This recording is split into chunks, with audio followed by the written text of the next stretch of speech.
Are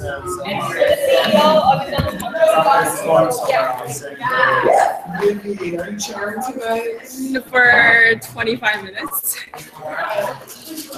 You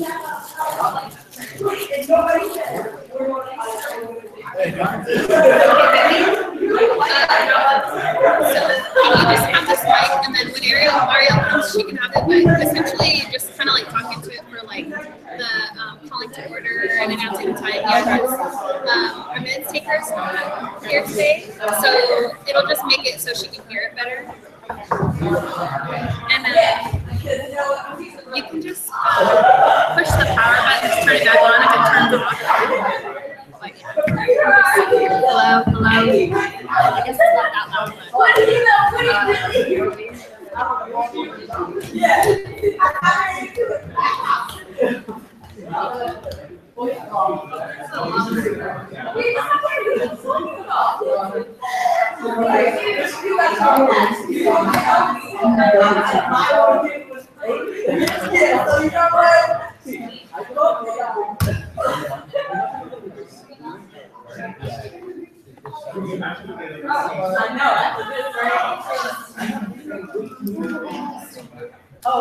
I have one.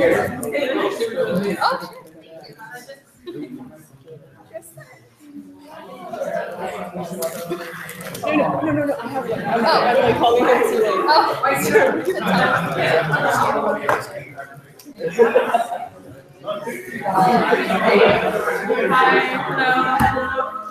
Hi.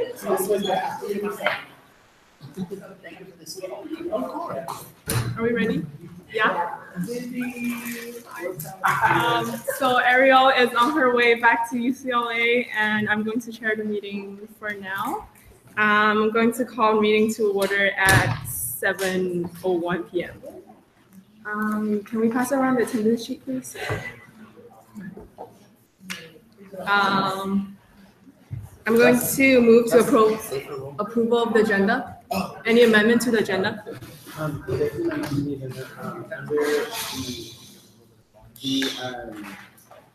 have the agenda up next to me, but under the bylaw change for Title IX, yes. Following our bylaws that wasn't submitted 7 days in advance, I talked to Ariel about this, and she agreed that it would be best if we change it to a discussion item. Okay.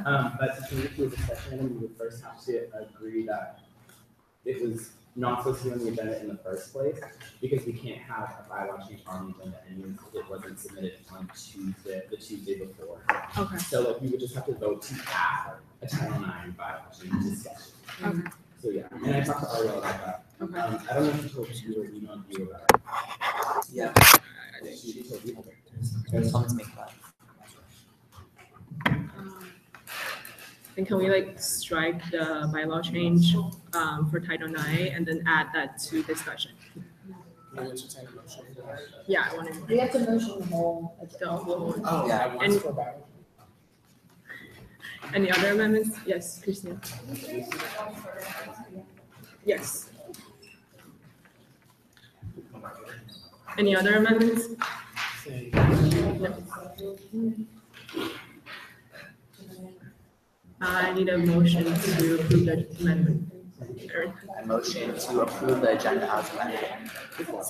Second by Justin. All in favor, raise your hand. Okay, I can't vote. 1, 2, 3, 4, 5, 6, 7, 8, 9, 10, 11, 12, 13. 13 to 0 to 0. Okay. Wait, maybe is it 12 or 13? Because like since you're sharing right now, you get to vote. So 12. I don't get it. Okay, 12 to 0 to 0. I'm sorry.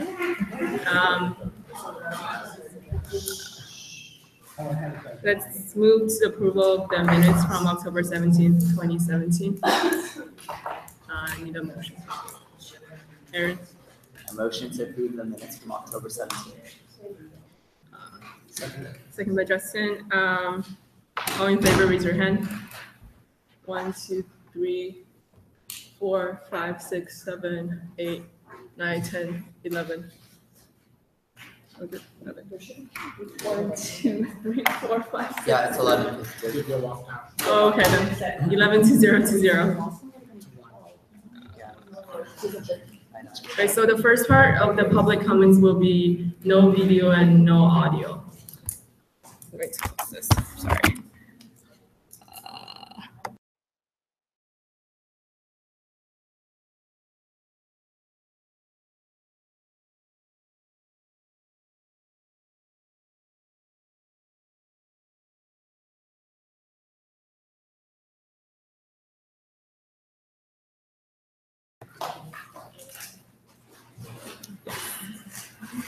Hi everyone, I'm Georgia, I'm from Crawford.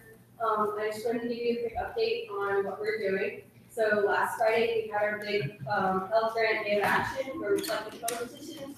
And we got over 100 photo petitions, which was a big success. And we were able to tweet at Feinstein a bunch of times. So we're hoping that we get notified her and she really takes action. So for next week, we're about to start our big pledge drive for the quarter. For those of you who don't know, CalPERG is required to get 15% of the student body to pledge in order to stay on campus because in 1990, we ran a big campaign called Big Green to help support this because it would have passed a ton of environmental action. But the oil companies were fighting against us. We're big donors to the school, and they got really nervous about the power that we had to be organized. So they were able to convince the Regents to kick us off campus. But we were able to negotiate a couple years later to be reinstated on the condition that we got 15% of the students that pledged to support us. So instead of having the normal referendum for student fees that most organizations do, we collect petitions. So we're going to be running that in week 5 and 6. And let's go for it if we can. Thanks so much. Thank you. Any other audio-only public comments? Yes. All right, hello y'all. My name is Shuki. I'm the external vice president for the Brewer Democrats, and I just wanted to ask any council members who are free tomorrow. We are having our general meeting from 6 to 7 in Ackerman 3517. We'll be discussing gerrymandering, the upcoming Supreme Court case regarding that, and California has moved its primary up to March, so we want to see what the effects that will have on our primary as a party, but also on our state primary. This is a member of our club, Stephanie. She is part of our external relations committee, and she's in training, but we hope for her to be our student government liaison. So she'll be working with y'all throughout the year. So if you have any needs, you can reach out to her. I hope to see council members at our meeting tomorrow, but if you cannot make it, we understand. We'll have plenty of more meetings throughout the year. And shout out to our social media director from last year, Aaron Budai. Any other audio-only public comments?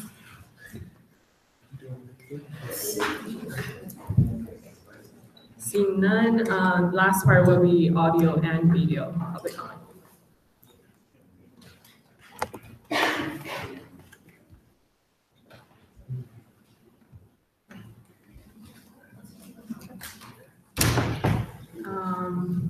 Seeing no special presentations, let's move on to the appointment.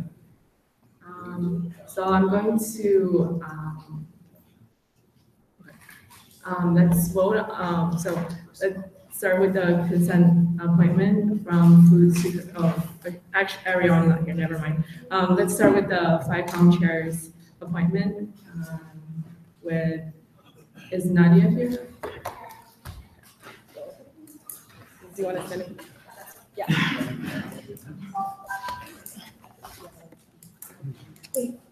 Explain to her that she has like 1 Yeah. minute. So you will have a 1 minute introduction and then 2 minute.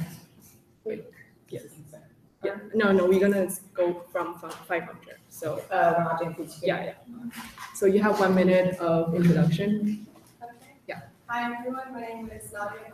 Sorry, I'm 6, so it's kind of hard for me to talk.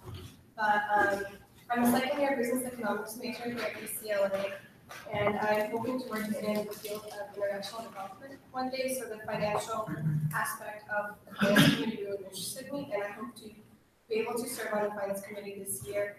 I have previous experience in budgeting, and so I think that along with my analytical skills will help me benefit both the finance committee and the student body as well.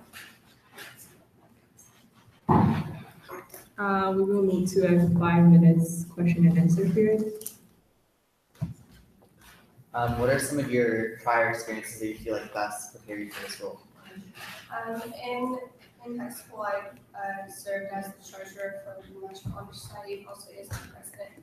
And I went to a very underprivileged high school, so a lot of the funding aspects were really challenging in that sense. And so I got to work a lot with both the district and the school principal and treasurers and getting funding for our program for our school.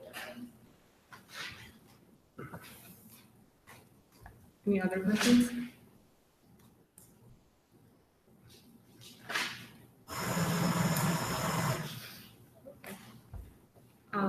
Seeing none, you have 1 minute conclusion.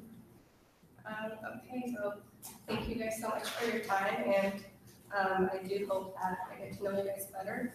And if you have any other questions that you want to talk to me about, just feel free to reach out. I'd be more than happy to talk to any of you guys about any concerns or questions that you have. Thank you. Thank you. So now we will have a council discussion, and you can feel free to stay here or go outside. Okay. So let's move to discussion. You need to make a motion first. I move any motion to approve Nadia to. Yeah, I move to approve Nadia to the finance committee. Yes. Second by Nicole. So ARC interviewed Nadia yesterday, and we will recommend her to the FICOM committee.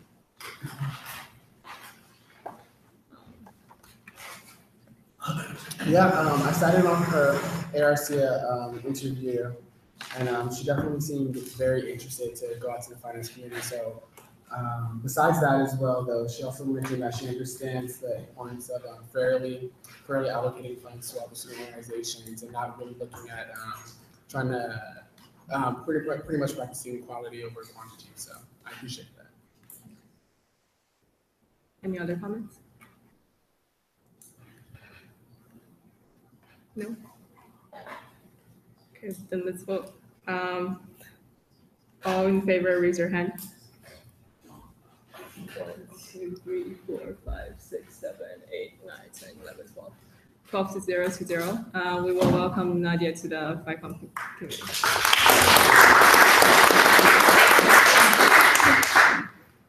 Let's move to Esther Kim, and she is appointed as an alternate member to the finance committee.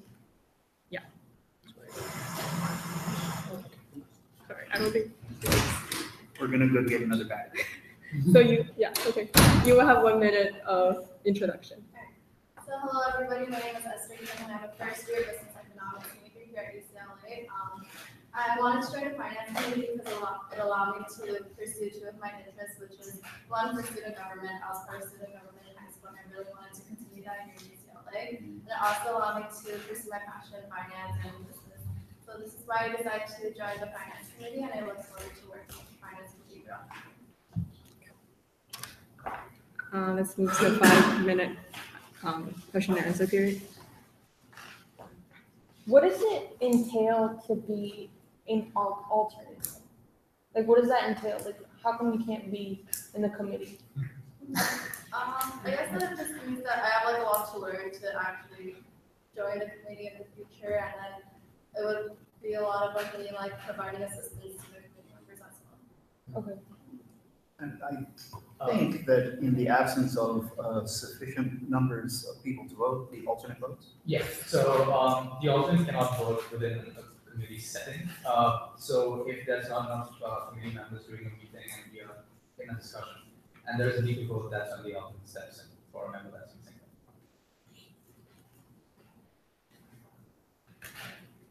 Any other questions? Oh, seeing none, you have 1 minute conclusion. Well, thank you guys for your time. I look forward to getting to know you guys both like professionally and personally in the future, and I look forward to working with you guys in the future as well. So So we will have our discussion now. Feel free to stay or.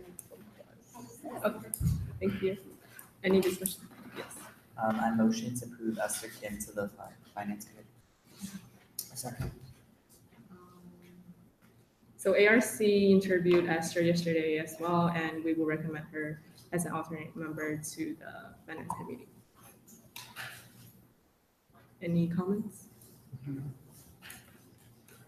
her ARC interview, I like how she said that she was able to really coalesce and bring together her two passions of finance as well as, I believe, getting to know UCLA more and the student organizations at UCLA. And so she's able to effectively do that in this position. So I think that she already has an established passion to be on the finance committee and also that in the alternate role. So I think it shows high dedication. Any other comments? No. Seeing none, let's vote. All in favor, raise your hand. 1, 2, 3, 4, 5, 6, 7, 8, 9, 10, 11, 12. 12 to 0 to 0. Let's welcome Esther to the finance committee. Next one will be David, and he's also appointed as an alternate member to the finance committee. And you have 1 minute introduction. Hello, everyone. My name is David Manassian. I'm a first year here at UCLA. And currently, I'm a double major in neuroscience and cognitive science. However, I do intend to change that to cognitive science and economics. And I come from a background of business. I was in the Academy of Finance in high school. And I'm really interested in business in general. And therefore, I think the finance committee is fit for me. Thank you. Okay. Let's move to 5 minutes question and answer period. Any questions for David?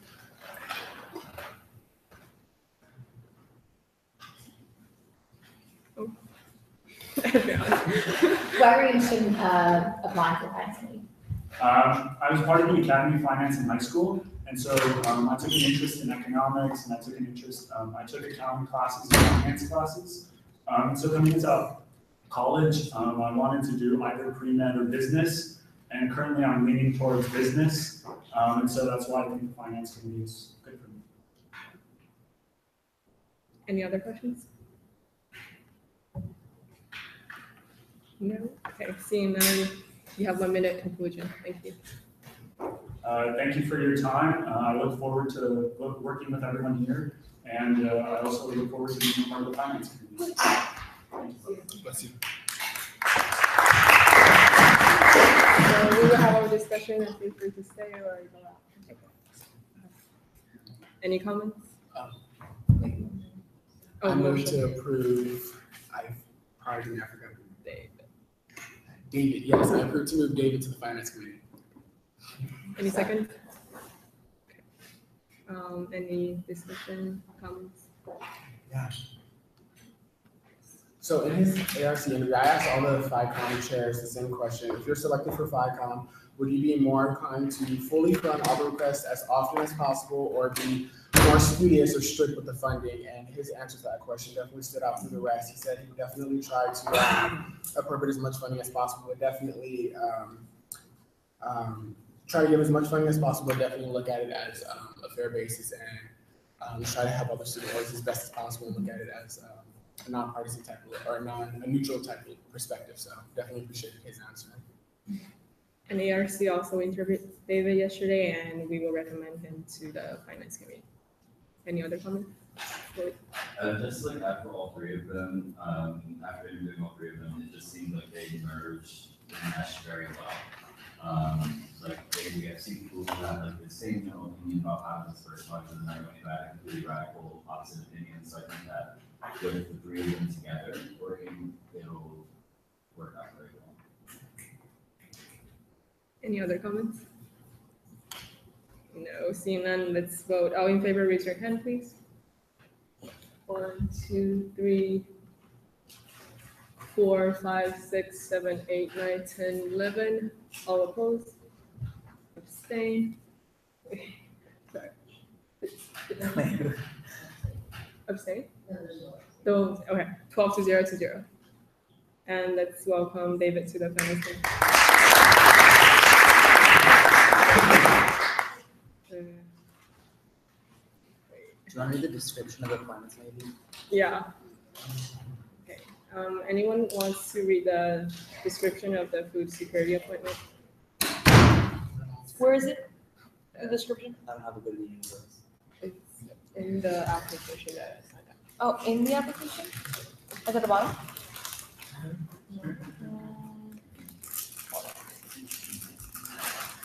This one?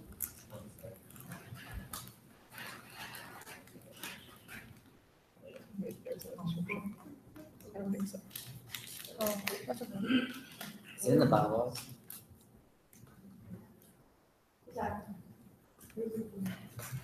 Description of food security equipment. I don't think it's in the bylaw. Okay, Ariel wants to be here, but apparently, no. So, We can She said 7:25. You can continue on with the agenda and with the then agenda. when there's a break, come back to the appointments. if Okay. it's here. That's what Okay. we do. So let's move on to the officer. I found it. You found it? The description. Do you wanna? What was it called? The food security appointment.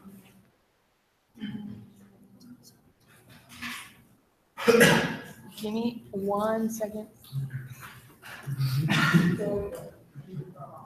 Yeah. You could just do the officer. Okay. I like don't know where it is. Yeah. Yeah. So So let's why? move on to the officer and member reports.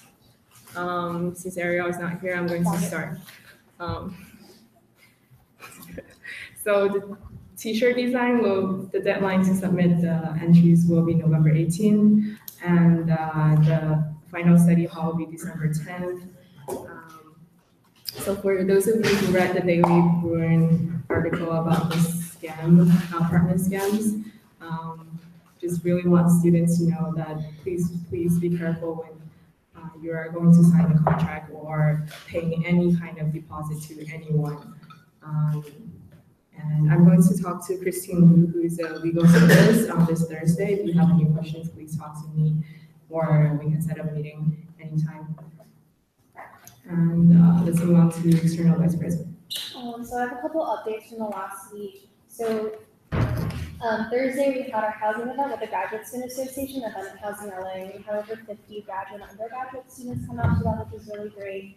And then Friday, we had our filmmaking session, which was focusing on support for DAPA. And so we were able to speak with about 50 students and get about 100 calls made. So right now, specifically, what we're trying to do is target Republican elected officials who either have not publicly taken a stance on immigration or who have essentially been on the fence about it. And so we're going to be having that same focus for our filmmaking session this week. And then yesterday, I had the opportunity to meet with President Napolitano, in addition to some other entities within the UC Office of the President, so Student Affairs, Academic Senate, et cetera. Couple updates that we have from some of those meetings. One is that we met with the CFO of the UC system. We talked a little bit about what the budget is going to look like for the UC system. And so originally the UC system had negotiated to have a 4% base budget increase every year, but it's looking like this year that might come down to 3% because of shortfalls in the state budget. Since there were some expenses like emergency resources for the NorCal fires, and so that could potentially impact the amount of funding that we give to the UC system and their budget that they'll be sharing with us in January. And then another thing that the CFO also shared with us is that deferred maintenance is going to be a major cost in the upcoming year. So one thing that they're trying to do is renovate a lot of the facilities on our campuses because many of them are so dilapidated. One of the things that we're really trying to push is that when they do this deferred maintenance, they also look through the accessibility of buildings, since a lot of buildings either don't have grill, for example, or don't have proper ramps. Even when they do, they're not structured in such a way that's actually usable for students. So that's something I wanted to highlight. And then specifically with issues that we talked about with the president, some of them included funding for basic needs, supporting system-wide retention and access centers, student labor protections, and the unionization of grad students. I want to share that conversation was very frustrating because a lot of times we had very specific policy asks of her. Her response was just, oh, we'll ask someone else to look into this, we'll follow up on this. So there really weren't any sort of firm commitments, which was really frustrating. The one thing that she did, two things that she actually did commit to. One is that, so UC Berkeley's new chancellor has committed to making sure that any future housing developments they have will always have units for emergency housing for students who are in situations where they might not have a place to stay. And so she is committed to passing that message on to all the chancellors at every UC to ensure that every single new housing structure that is built has emergency housing. And the second thing that she also committed to looking into was supporting the UC-wide undocumented student coalition, since right now they don't really have a secure funding source for their travels and their monthly meetings. So yeah, those are the two main commitments that we got out of that.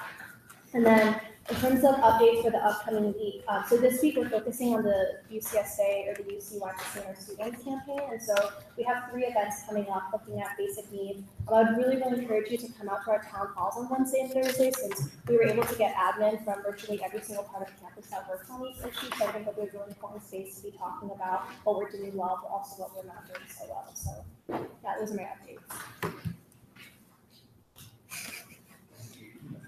Let's move to academic affairs commissioner.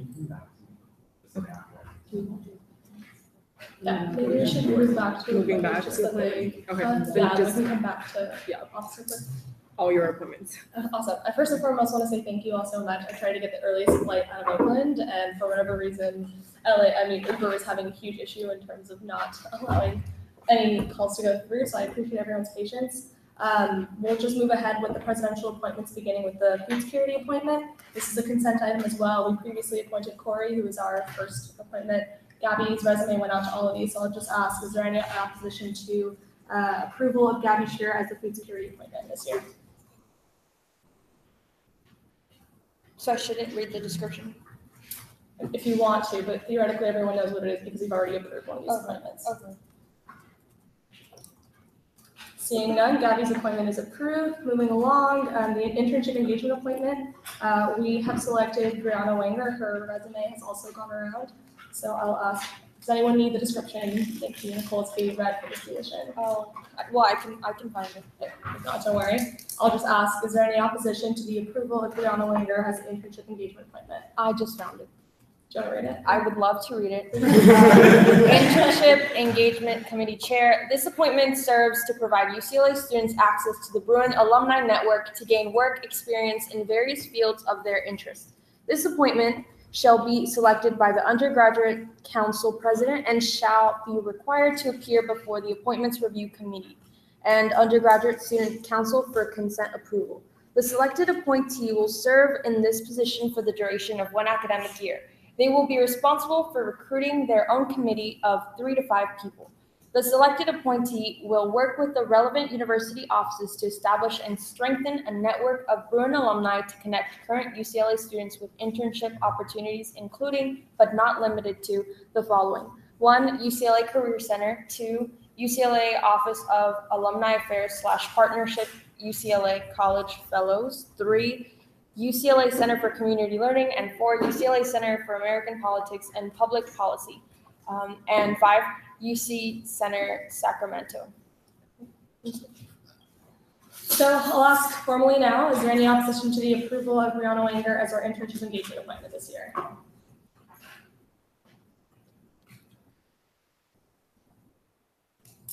Seeing none, her appointment is approved. We're going to move along to Judicial Board.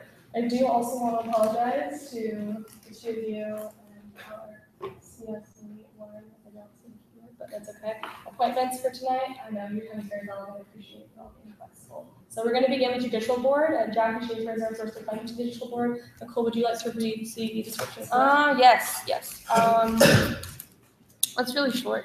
Okay, USAC Judicial Board. The Judicial Board is the judicial branch of the Undergraduate Student Association. Judicial Board justices review petitions for hearings, hear cases, and determine constitutional issues. 7 positions appointed for the duration of the tenure as UCLA undergraduate students in good standing to a maximum of 4 years. Great. So I just want to clarify for everyone and just make sure everyone understands the Judicial Board is not a place for advocacy. The role of the Judicial Board, more than anything, is to ensure if a case is brought forward, whether or not the bylaws, guidelines, or election code, for example, have been violated. So, Jackie, thank you for coming out tonight. You're going to have a 1-minute opportunity to do an introduction about yourself, followed by a 5-minute question and answer with the council, followed by a 1-minute conclusion. I traditionally have the gavel with me right now. Unfortunately, I don't. So when you have 10 seconds left, I'm going to knock on the table. Hopefully that's loud enough and you'll then wrap up your last sentence. But you may begin. Sorry, I'm going to get the timer up. Whenever you're ready. Awesome. Hi everyone, my name is Jackie Schaefer and I'm a third year political science and religious studies major. I'm very passionate about law and policy and I've kind of cultivated those interests in my internships at an assembly office, a congressional office, and for the U.S. State Department. Last year I was also unanimously appointed by the Judicial Board to serve as a law clerk, and in that capacity, while I didn't contribute to the deliberations of specific cases, I did really familiarize myself with the nooks and crannies of Judicial Board as an institution, and I also really gained an appreciation and understanding of the role that Judicial Board serves. Service to my community has always been something that's very important to me, and it would be an honor to serve this community in the way that I can best through the framework of law. Thank you, Jackie. We're now going to move on to 5-minute Q&A beginning now. Are there any questions for Jackie? See, Aaron's going to Nicole. Okay. How would you define conflict of interest, and how do you plan to steer away from conflicts of interest if you're appointed to the Judicial Board? So conflict of interest exists when a member of the association, be it an elected member or an appointed member, leverages their position to gain an unauthorized benefit, be it a financial benefit, be it an ideological or a personal benefit. And two cases actually have come up in recent J-Board history involving conflicts of interest in the Birdie case and the Lauren Rogers case. So there's definitely a lot of recent precedent on that. In terms of how I would steer away from conflict of interest, I think it's the nature of a campus like UCLA for students to be involved in a lot of activities. And it's the nature of justices to be both intelligent and involved. And with that often comes an opinion. But in terms of how justices stray away from that and how I think it comes down to a fundamental understanding and an appreciation of my role. And my role is not to impart my predilections or to impart my personal beliefs onto my decisions or onto my position. My job is to simply uphold the USA Constitution, the USA bylaws, and election board guidelines in general. So this isn't an advocacy role. This is really, I really have an appreciation for the principle that is J-Board, and that's to remain completely unbiased. And that being said, I know that there are times when I may have a vested interest in a situation, and it would be hard for me to remove myself from that vested interest. If that happens, I will absolutely recuse myself from that case. There's no questions about that. And if for some reason I have an advisor who would willingly tell me that it's necessary to recuse myself. Great. So Nicole's hand up next. What is your interpretation of the word shall? So that's obviously a very ambiguous word. My interpretation of the word shall without context is the standard role of should. But the thing is, I can't give you a definition of a word without context. And I think context in Judicial Board cases are very important. So when I see the word shall come up, and I have to start digging into the nooks and crannies of like a particular word, context is everything. Justin? How would you go about making sure that students are more aware that the Judicial Board is in existence and that they can have petitions come before rather than just kind of streamlining the documents for recording? Right. So I think that I'm obviously very passionate about Judicial Board as an institution. I think it's a very important institution within USAC, and I think regrettably not a lot of students, especially those students not in these circles, are aware of J-Board. And that's truly a tragedy. And so I would definitely, one of the conversations that I've been a part of as a law clerk on Judicial Board is the idea of making a Facebook page and really becoming more transparent and more accessible institution. But with that comes the challenge of, you want to be public, but you also don't want to invite cases. My role isn't to solicit cases, and you also don't want to kind of preemptively arbitrate on matters. And so there's always kind of the balance of being transparent but not soliciting cases. So yeah, I think the Facebook page would be a really great step, and so we're working on that currently too. Got about 40 seconds left. Yeah, Divya? Is there a judicial board case that the judicial board, verdict on that you don't agree with? I don't agree with. Yeah, so my answer to that, I'll draw on one case and then connect it to kind of another case. So the social justice referendum versus election board case, I do agree with that decision. And I'm not going to elaborate on the kind of details, but the important part of that decision was it established kind of the discretionary power of election board. However, in applying that to the case last year, the case Brad Fingard, Alicia Verston, and parties versus election board, I think the justification for that case was grounded in the discretionary power of election board. And while it was a unanimous decision, and I agree with the ruling in principle, I only agree with it if there's the understanding that evidence cannot be brought up from years past.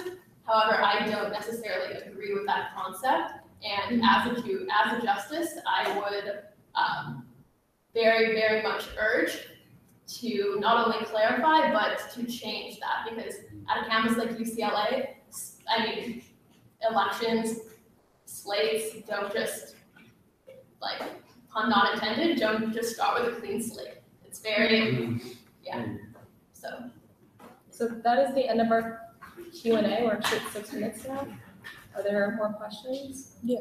So would you like to extend make a motion to extend for 2 minutes? Yes, I motion to extend the time for 2 minutes. Great. Did you second? Great. So I'm just gonna make sure I don't have my little sticky note with the votes today, but we do want to do local roll call though. Let's get that we've established so let me pull out. Let's do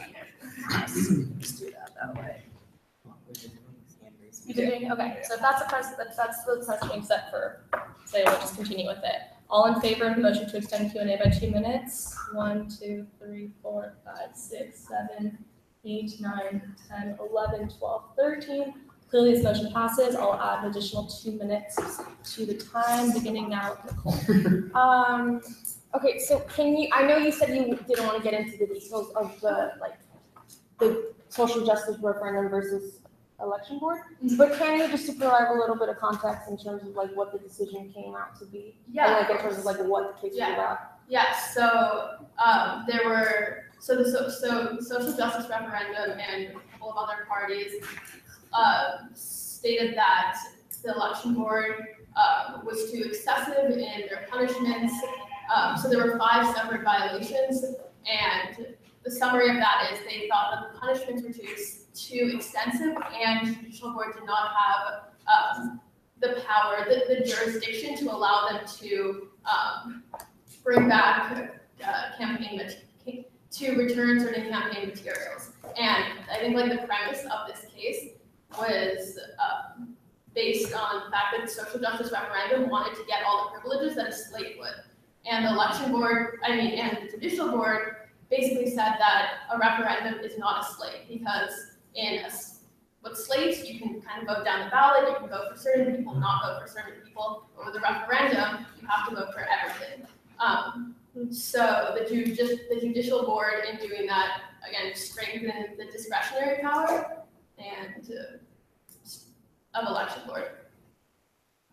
And then make another one. Does judicial board adhere to what like bylaws say, or just the Constitution?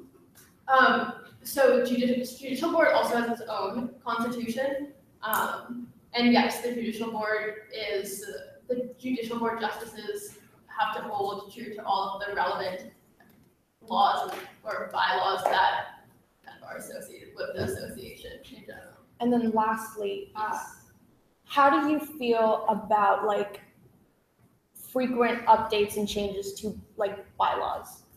Like let's say if we decided to change bylaws, would you like be open to it, or you kind of like strictly want to enforce the ones that are set in place? Oh, if you guys, everyone here wants to change bylaws, that is within your power. My kind of job isn't to arbitrate or preemptively like advise you on that. So that's completely the law, the bylaw element of changing it or adding, taking things away. That's on you guys. For us, it's to make sure that once that has been changed, no one is violating it. Okay. Yeah. Okay. Thank you. Great. That's just the end of the 2-minute period. We're actually at 2:40 now. So, Jackie, if there are no other questions, I'm going to ask you now to move into your 1-minute conclusion. Again, you'll have when you have 10 seconds left, I'll knock the table just to let you know to wrap up. Yeah. For my concluding statement, I just want to thank everyone for your time and thank you for considering me, and just reiterate that this is a position that I am very passionate about. I will serve with utmost integrity, and it would be an honor to really serve my community, and I take that honor very seriously. Thank you so much, Jackie. So Jackie, at this point, we're going to move into deliberations. We're going to ask you not to partake in this part of the conversation. You're more than welcome to stay in or step out, whatever you're more comfortable with. Okay, great. So in order for us to move forward, there will be a motion. There will be a need to be a motion in a second. Then we'll ask ARC's recommendation and then move into discussion. So is there a motion to approve Jackie Schaefer to the judicial board? Yes. Justin, second. Chloe, can you formally verbalize the motion? I can do that. I move to wholeheartedly approve Jackie to the judicial board. Justin, seconded by Chloe. And now I'm going to ask ARC, what was your recommendation on this appointment? We recommend Jackie to the judicial. Great. So now, is there any discussion regarding Jackie's appointment to the judicial board? Yeah, Justin. I definitely appreciate her depth of knowledge of not only the judicial board, but just how judicial board interacts with all the other entities under the association. And also her interview, her ARC interview that I sat in on, she was clearly focused, when the question was presented about recusing herself, she was clearly focused on just doing her job and reading the text. And if she did have any type of, I guess, incentive to have a stake in the case, then she completely understood the role to recuse herself. So I definitely appreciate that, among so many notes I had as well for her appointment. I really appreciated her long and nuanced answers to our questions. Like, I feel like a lot of times candidates for different positions, when they get up there, they feel like rushed, and I really appreciated how she took her time, gave really long, nuanced answers. Yeah, Zora. She was honest about the conflict of interest question. Any other discussion or questions? Yeah. I think that she was critical about past judicial board cases, and that she thought critically about cases before, because I think a number of times when we appoint judicial board members, at times we don't ask them about specific cases. I think it's good that they have judicial board appointments that we will appoint from now on, will at least have knowledge about past cases, and really set the precedent for their term. Okay. Any other questions or discussion? Seeing none, there is a motion on the table to approve Jackie's appointment and a second. I'm going to ask if all in favor to raise their hands. 1, 2, 3, 4, 5, 6, 7, 8, 9, 10, 11, 12, 13. Seeing as all councilors voted affirmatively, congratulations.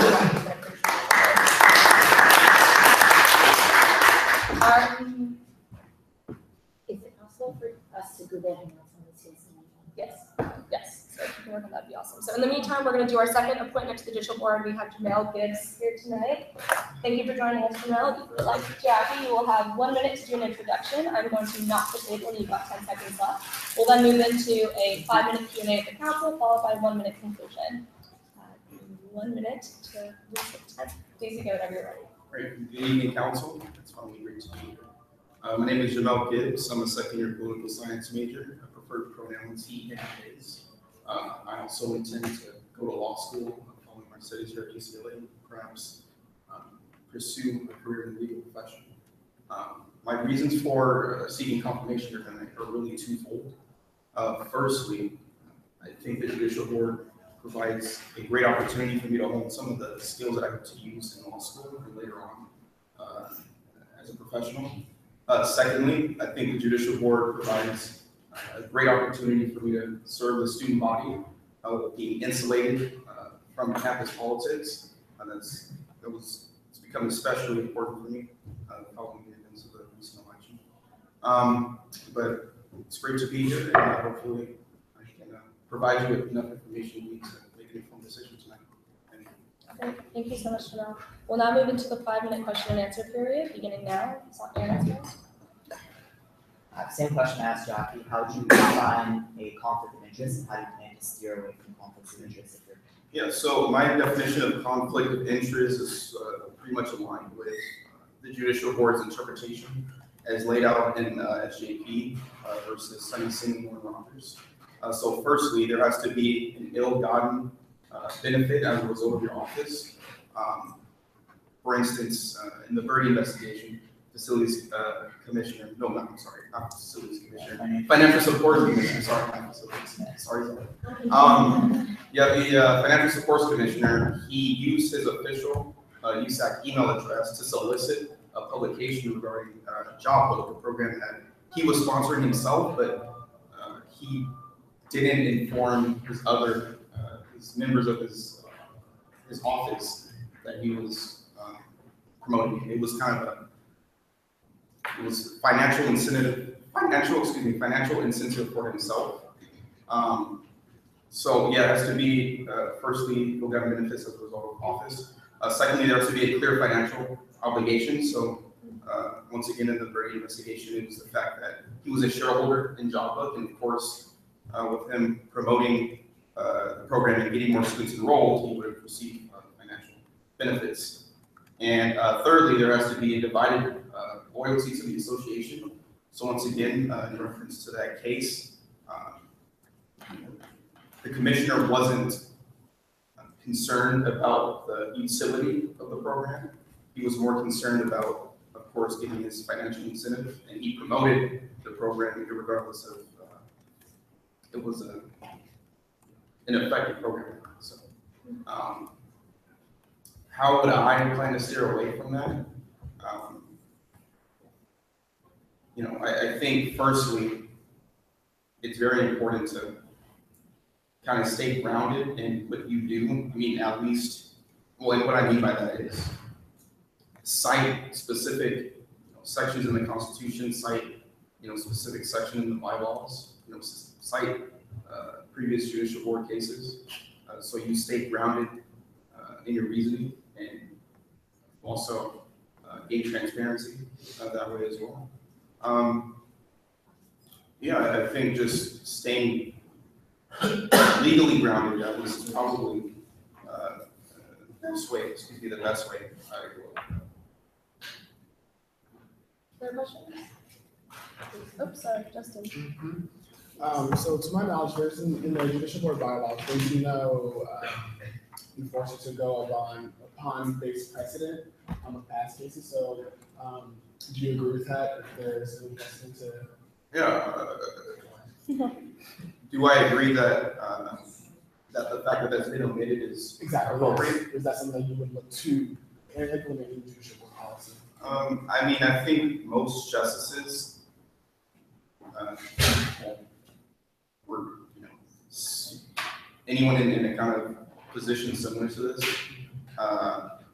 respects the importance of previous cases.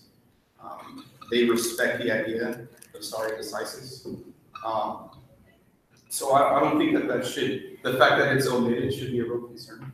I think that's kind of customary law, something that's kind of implied, although it's not really down. I think that it's something that justices generally follow. Yeah, I don't think that should be a concern.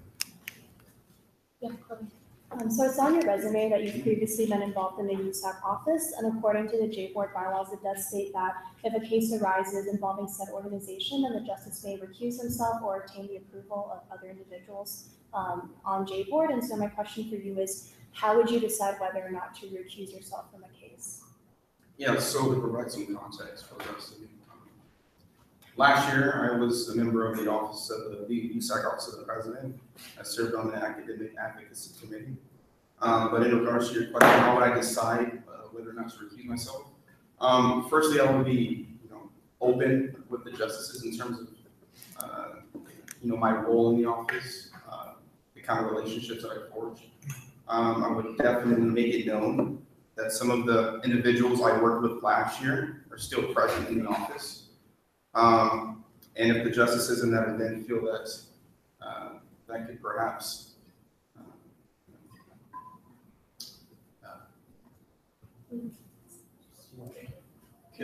excuse me, sorry, if it could kind of affect the way that I rule on decisions, then I'd have to recuse myself. Any questions? Are there any case verdicts that you don't agree with? So the most recent case, the Alicia Freisen et al. Versus election board.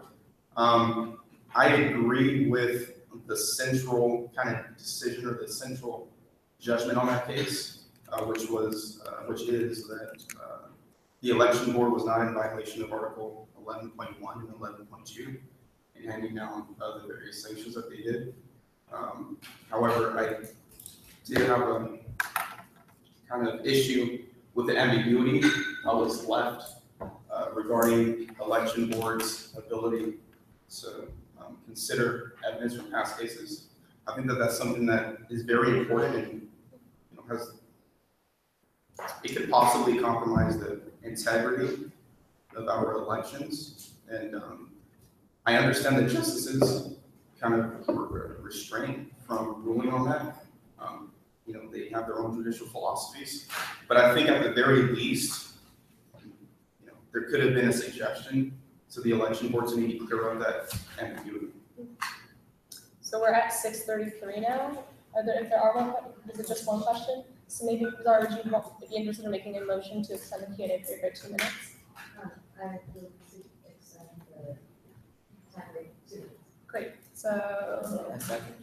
Okay, heard Aaron's voice first. All in favor?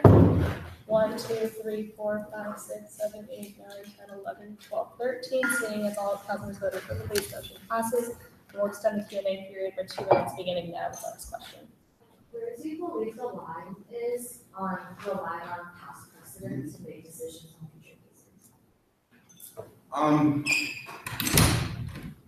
I think that the judicial board should definitely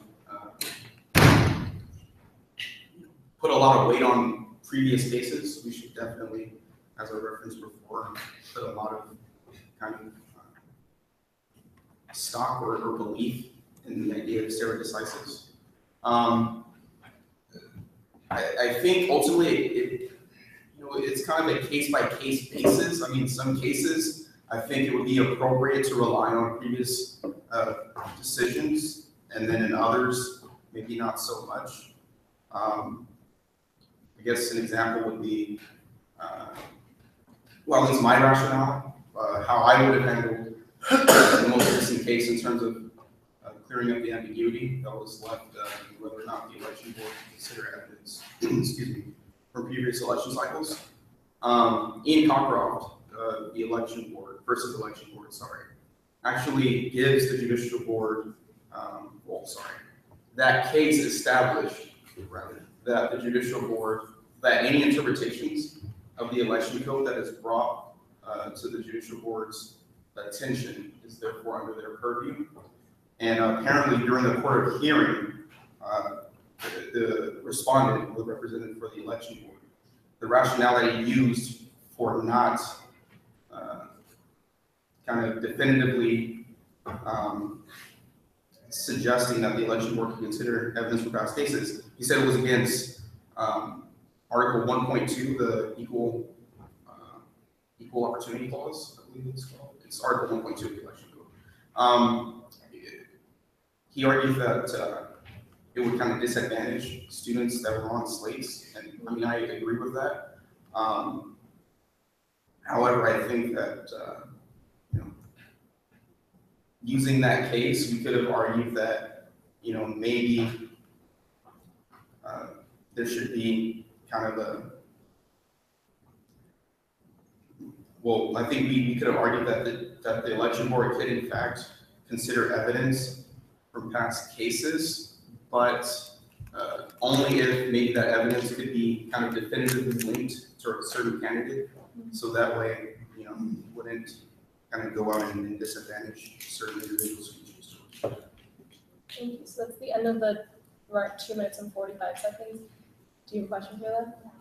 So maybe we can extend it by an additional, let's say 3 minutes, just in case something else comes up. Would you like to make that motion? To extend the Q&A session by 3 minutes. Great. Did I see your hand? So all in favor? 1, 2, 3. Yeah. 4, 5, 6, 7, 8, 9, 10, 11, 12. So how many voting in favor? 13. All councilors vote affirmatively. We will add an additional 3 minutes, beginning with Kayla. So bias is a lot of times really unconscious. So how are you going to kind of prevent that happening or make sure you're unbiased?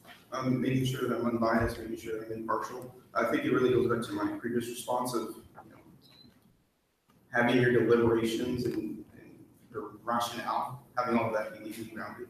I do acknowledge that, of course, although we're justices at the end of the day, we are still getting to our own set of beliefs and ideas.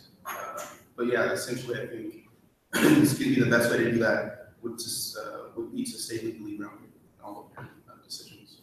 Do you have a bit of time left with any other questions? Seeing none, that'll be the conclusion of the Q&A period. Jamil, now you have the opportunity to do your 1 minute conclusion. Again, I'll just knock the table and you've got 10 seconds left. All right. Well, hopefully I've provided you all with enough information you need to make an informed decision on my appointment tonight. In conclusion, I'd like to thank Ariel once again for the appointment, and I'd like to thank all of you for your continued service to the student body. Thank you so much. Thank you so much. So at this point, we're moving to deliberations. You're more than welcome to stay in the room or step out, whatever you're more comfortable with. So we will need a formal motion to move forward with deliberations. Is there a motion to approve Jamel Gibbs to the judicial board? Aaron? I motion to approve Jamel Gibbs to the USAC judicial board. Is there a second? A second. Okay, Justin, thank you. I'm now going to ask, what was ARC's recommendation? We recommend him to the judicial board. Great. So at this point, we'll move into deliberation. Is there any discussion regarding this appointment? Yes. Yeah, Justin. I sat in on his ARC interview, and I appreciated his comfortability to really, work with his other justices, but also have an individual opinion if he does get elected to the judicial board. So I like that he's willing to definitely stand outside of the pack and just definitely add his own judicial philosophy to the entire judicial board. Any other discussion? So I do want to say one thing. I really appreciate the fact that Chloe mentioned the fact that he's been in a USAC office before. By no means did I solicit Janelle to apply for this position. I was happy to see his application, however, knowing that he was one of the individuals in his office who was very critical of the office of the person who held the office. I think as a young student serving in the USAC office, there is, and I apologize if this isn't appropriate to bring up, but I think it speaks to your character, who felt comfortable publicly criticizing the actions of the office and the individual holding it in a way that was respectful, but also exercised an element of speaking truth to power. And I think that in his interview specifically, one thing that I really appreciate about Jamel is that he didn't just want to be another voice on the judicial board, he wanted to be a voice of an opinion, right? So when he spoke about that question that Div asked regarding the verdict that he maybe agreed or disagreed with, he, rather than citing the majority opinion, cited the concurrent opinion and the importance of having an opinion, even if and explaining what the justification for that opinion is, even if it is the majority opinion. And I think that in appointing members of the judicial board, we should be looking for folks who are willing to speak truth to power, whether or not they're the dissenting opinion or in the majority. So I do appreciate bringing that up, but I did feel the need to address it head on as well. Is there any other discussion or questions? Seeing none, there is a motion on the table in a second. I'm going to ask all in favor in appointing Jamel Gibbs to the judicial board, please raise your hands. 1, 2, 3, 4, 5, 6, 7, 8, 9, 10, 11, 12, 13. Seeing as all council members have voted affirmatively, congratulations. Moving right along, we have 2 more appointments. These are to the CS Funding Committee. As you probably remember, we've already previously appointed a chair and 2 committee members. The way this funding committee is set up, 2 of the students come from CPO and 2 of them come from CSC. Tonight we have our 2 CSC appointments. We're going to begin with Denver. Thank you so much for your patience in joining us tonight. Does anyone need us to read the description of this particular committee? I know we've pointed to 2 before, but does anyone need a refresher? If not, Denver, the process is the same. You'll have 1 minute to do an introduction about yourself. I'll knock the tape when we've got about 10 seconds left, so please wrap up. We'll then move into 5 minutes of question and answer, followed by a 1 minute conclusion. Let me just get the timer up for you. And please begin whenever you're ready. Good evening, Council. My name is Denver. I'm a 3rd-year applied math major, and I've chosen to apply for the position of committee member for the CS Committee Fund. I've chosen to apply for this position because I feel it's an amalgamation of the 2 things I care about: better quantitative analysis and as well as community service. As a volunteer for a service project at UCLA, I understand the importance of funds and how important they are for achieving many projects and service projects goals here at UCLA. From the other side of it, I also understand that regulating and monitoring and also handing out and listening to other projects and their requests for funds, how it can truly help in achieving the true value of service and helping them achieve their goals that they set up for. And I hope I will be able to convince the council of my position today. Thank you. Thank you, Denver. We're now going to move into 5 minutes of question and answer, beginning now. Are there any questions for Denver? Yeah. What would you define as fair funding? Pardon? What would you define as fair funding? That's a good question. I would define fair funding. So in terms of community service, I think fair funding would be one that achieves its purpose of funding. So whenever projects apply for funding, they do submit their purpose of not only their organization but also the event that's carrying out itself. I think that there's fair funding would be one that approves its purpose of the organization, the purpose of its event, and has sufficient outreach to not only the UCLA community itself but also our community. Our local community. Any other questions? Yep, Dr. Gelman. What do you believe would be the appropriate position for you to take if the organization you're a member of came forward for funding? So in my previous experience with finance in the corporate sector, we had an independence agreement that if there were any addition of a member when involved in an organization which she's previously worked with, we can choose to abstain from looking into it. I personally believe that as I'm serving not only my project, I'm serving the entire UCLA community, and I should hold no personal inhibitions if a project that I'm currently involved with me. I should be an active member, and I should take, because I'm not only serving an individual project, but serving our entire community as well. Other questions?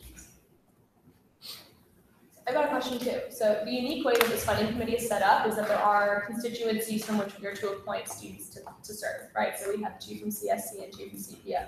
Given that you're coming from a CSC space, what will you do to ensure that students who come from projects are either related to CPO or other community service spaces on campus will feel comfortable coming to you to discuss things? Absolutely. So the way the committee is set up, it's a team committee. We have a chair, 2 members from CPO, and we have us as well. I think that collaborative effort will provide me the best opportunity to understand not only my organization, but organizations from other affiliated other student bodies at UCLA.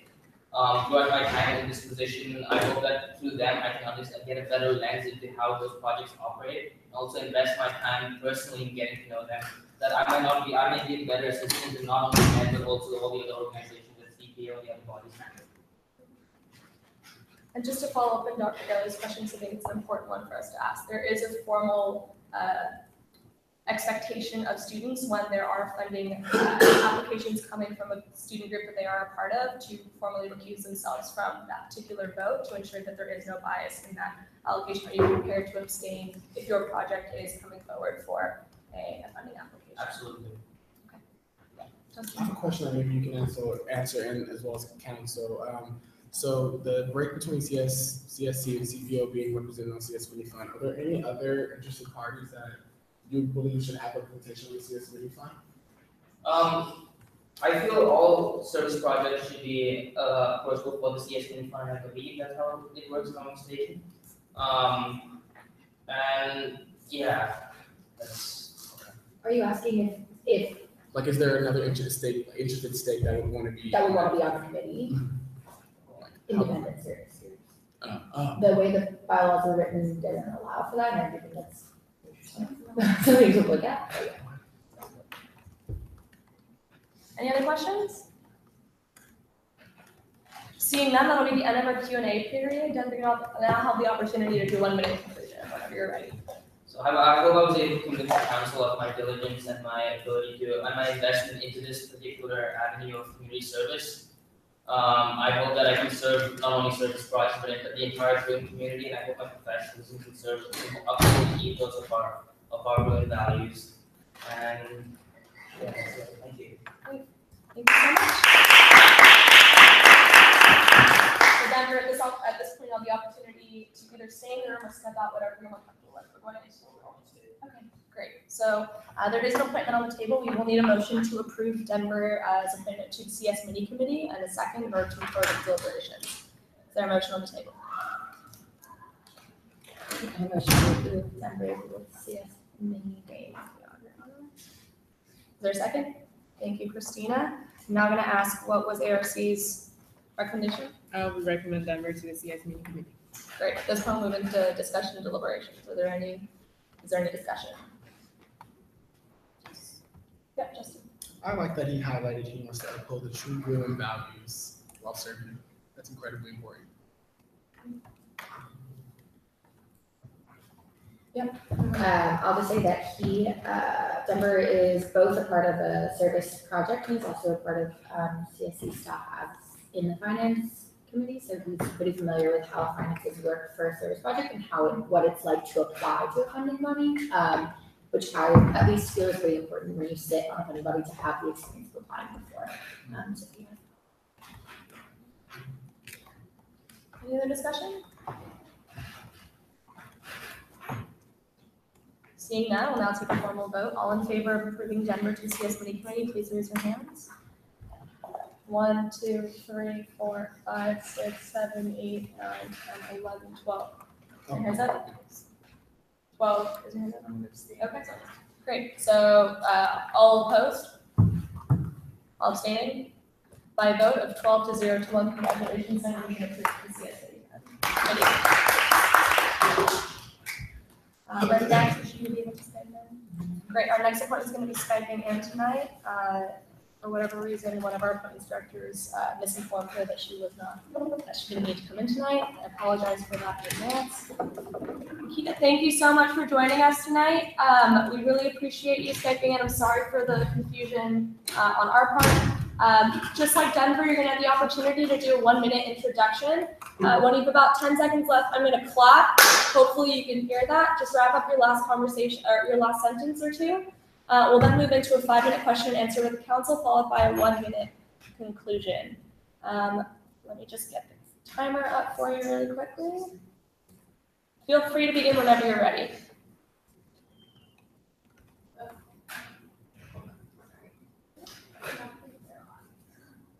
The audio is not working. Oh, sorry, give us 1 second. Can you say something so we can see if we can hear you? Hello? Awesome, great. Work? That's okay. Perfect, whenever you're ready. Okay, thank you. Okay.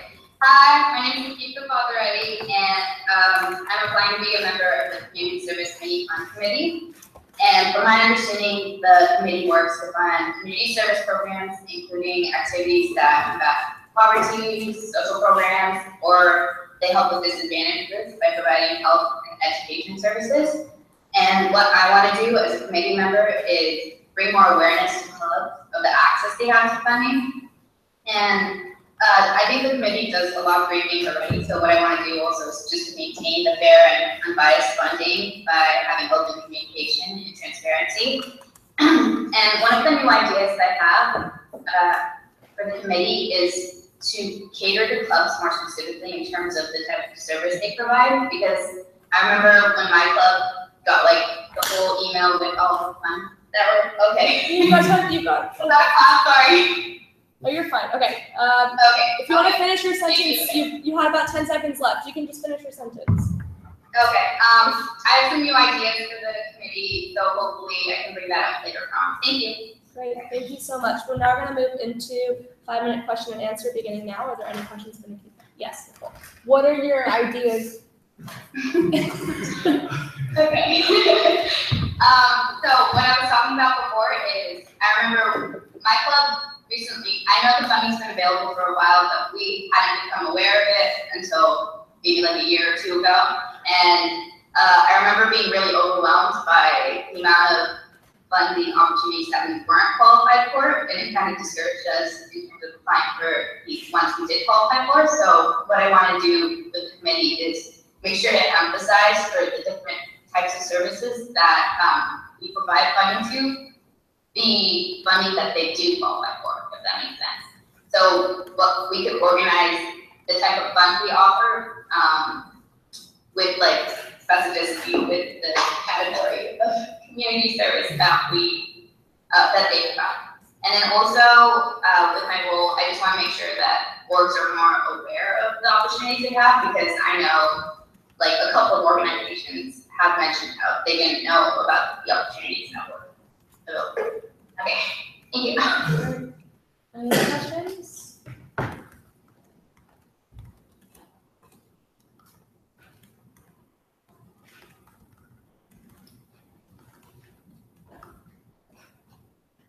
So I'll ask a question that we also usually ask all students who are being appointed to funding bodies, especially with the CS Mini Fund Committee. The unique way that it's set up is that there are 2 student representatives in CSC and 2 student representatives from within CPO, which means that you're directly involved with a service project on campus. Given that you will be involved with that group, I'm assuming in this year, if there is a situation in which your specific service project is applying for funding, will you or will you not feel comfortable recusing yourself from that? Or what do you think is the appropriate action for you to take in that situation? I know actually some of the organizations I'm involved with plan to apply for funding, so I will probably be put in a situation like that. I think I would want to involve the other committee members in the decision I make on whether I am involved with the decision-making process or not. And if I would be, I would try my best to be fair and unbiased and have them like communicate with me along the way to make sure, like, to keep you in check. Just to follow up to that, there is a formal expectation of all members of all funding bodies on campus to disclose their affiliations, specifically if they're involved with a committee that could potentially financially benefit from the funding that's being allocated. So you will be expected to recuse yourself from that particular decision. Would you be comfortable doing so? Yeah, of course. Great. Any other questions? Got about 2 minutes left. All right, if there are none, we'll have that be the end of our Q&A session. Nikita, now you have the opportunity to do a 1-minute conclusion. Again, I'll just clap when you've got 10 seconds left. So you feel free to finish your last sentence or 2. Okay. Okay, so thank you for listening to my ideas. And I hope you consider the ideas, the new changes I want to bring to the committee, as well as my qualifications for being a part of the Community Service Mini Fund Committee. My hope is to really reach out to the orgs that help disadvantaged groups and provide health and education services, so I hope I'm able to do so in this position. Thank you. Thank you so much. So Nikita, at this point, if you were in the room, I would tell you we're moving into deliberations and you'd be more than welcome to stay in the room or step out. We are going to mute your sound just because this deliberation is just for the council. You're more than welcome to mute or pause the video on your end or step out of the room and we'll find a way to bring you back. You're also more than welcome to listen in on the deliberations, whatever you're more comfortable with. Okay, thank you. Great. So because this is an appointment, we will need a formal motion to approve in a second in order to move forward with deliberations. Is there a motion to approve Nikita to the CS Mini Committee Fund Committee? As Nikita to the CS Mini Committee. CS Mini Fund Committee. Is there a second? Thank you, Malik. Now I'm going to ask for ARC's recommendation. ARC recommend Nikita to the CS Mini Fund Committee. Thank you. We'll now move into discussion. Is there any discussion regarding this appointment?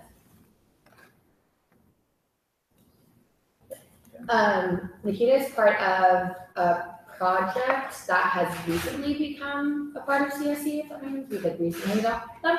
So they have the experience of not having a group like CSE or CPO helping them find funding and things like that, which I think is pretty valuable because, like she said, they've recently come into understanding what funding bodies are exist and that they can apply to. So I think that's valuable knowledge, and I'm glad to hear of the changes that she wants to make.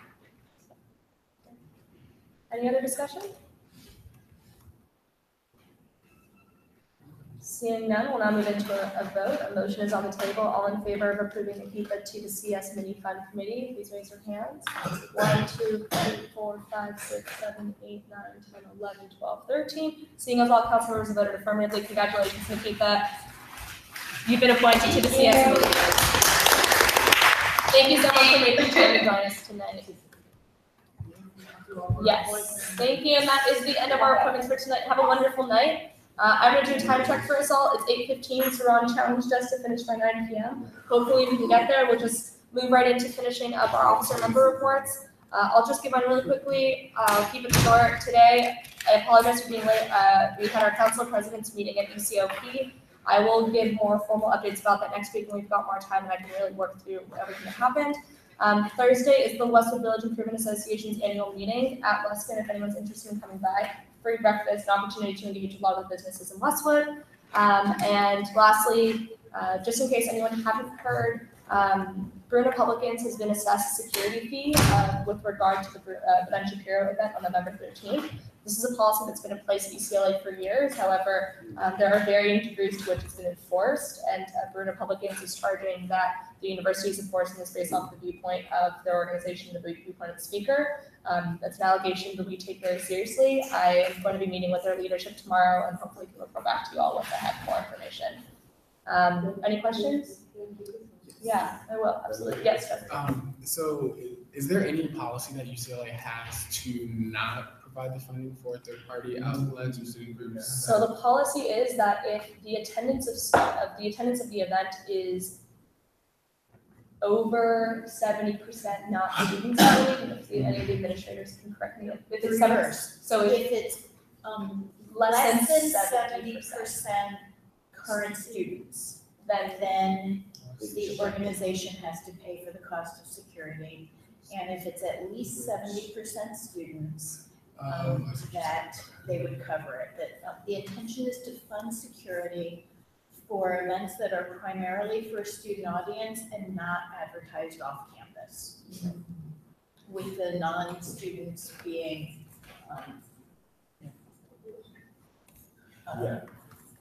not the core of the purpose for the event. Okay. How do they go about like checking that?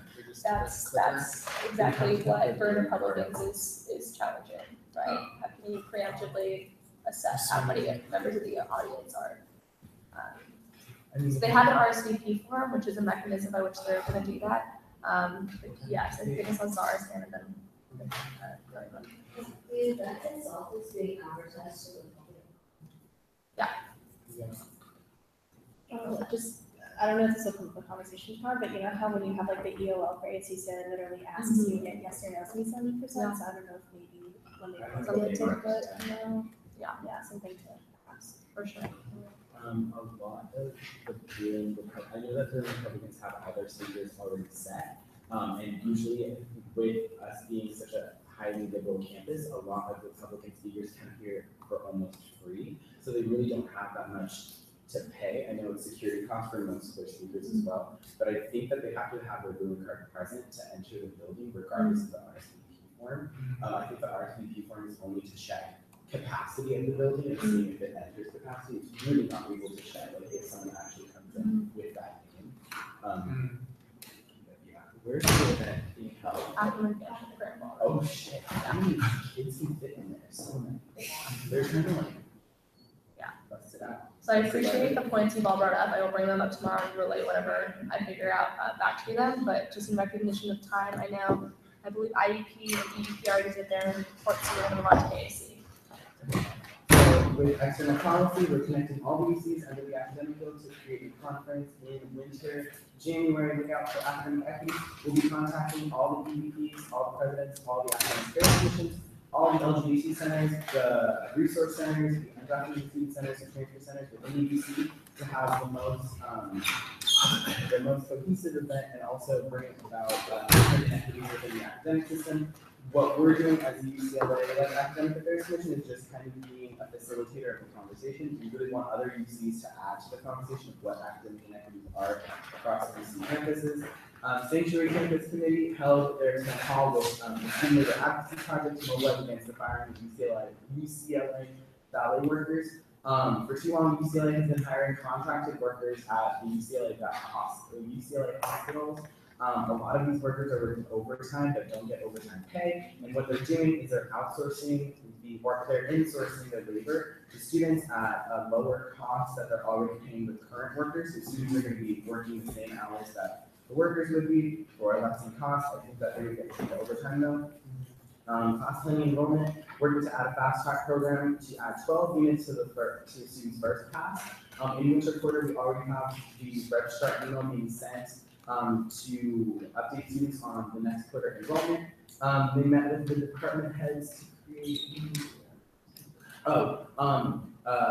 These two secretaries met with department heads in humanities, social sciences, and one more to try and alleviate the changes between colleges. When people try and switch out of different colleges to one to another, they're trying to make a streamlined system where students are able to do it faster and quicker and hopefully more successful. I know a lot of students trying to switch out of engineering to humanities are able to do it quicker, but humanities to engineering is very difficult. So trying to make that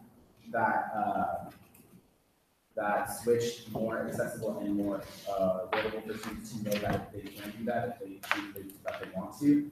Outreach and Access is having a week 8 counseling student dating workshop. They have each of the college departments being able to advise students on their next class lists, simple questions, or if they have any simple questions about the department. And if the question is too large, they'll be happy to set up an appointment with other students for a prior date on when they can meet with them for a longer counseling period.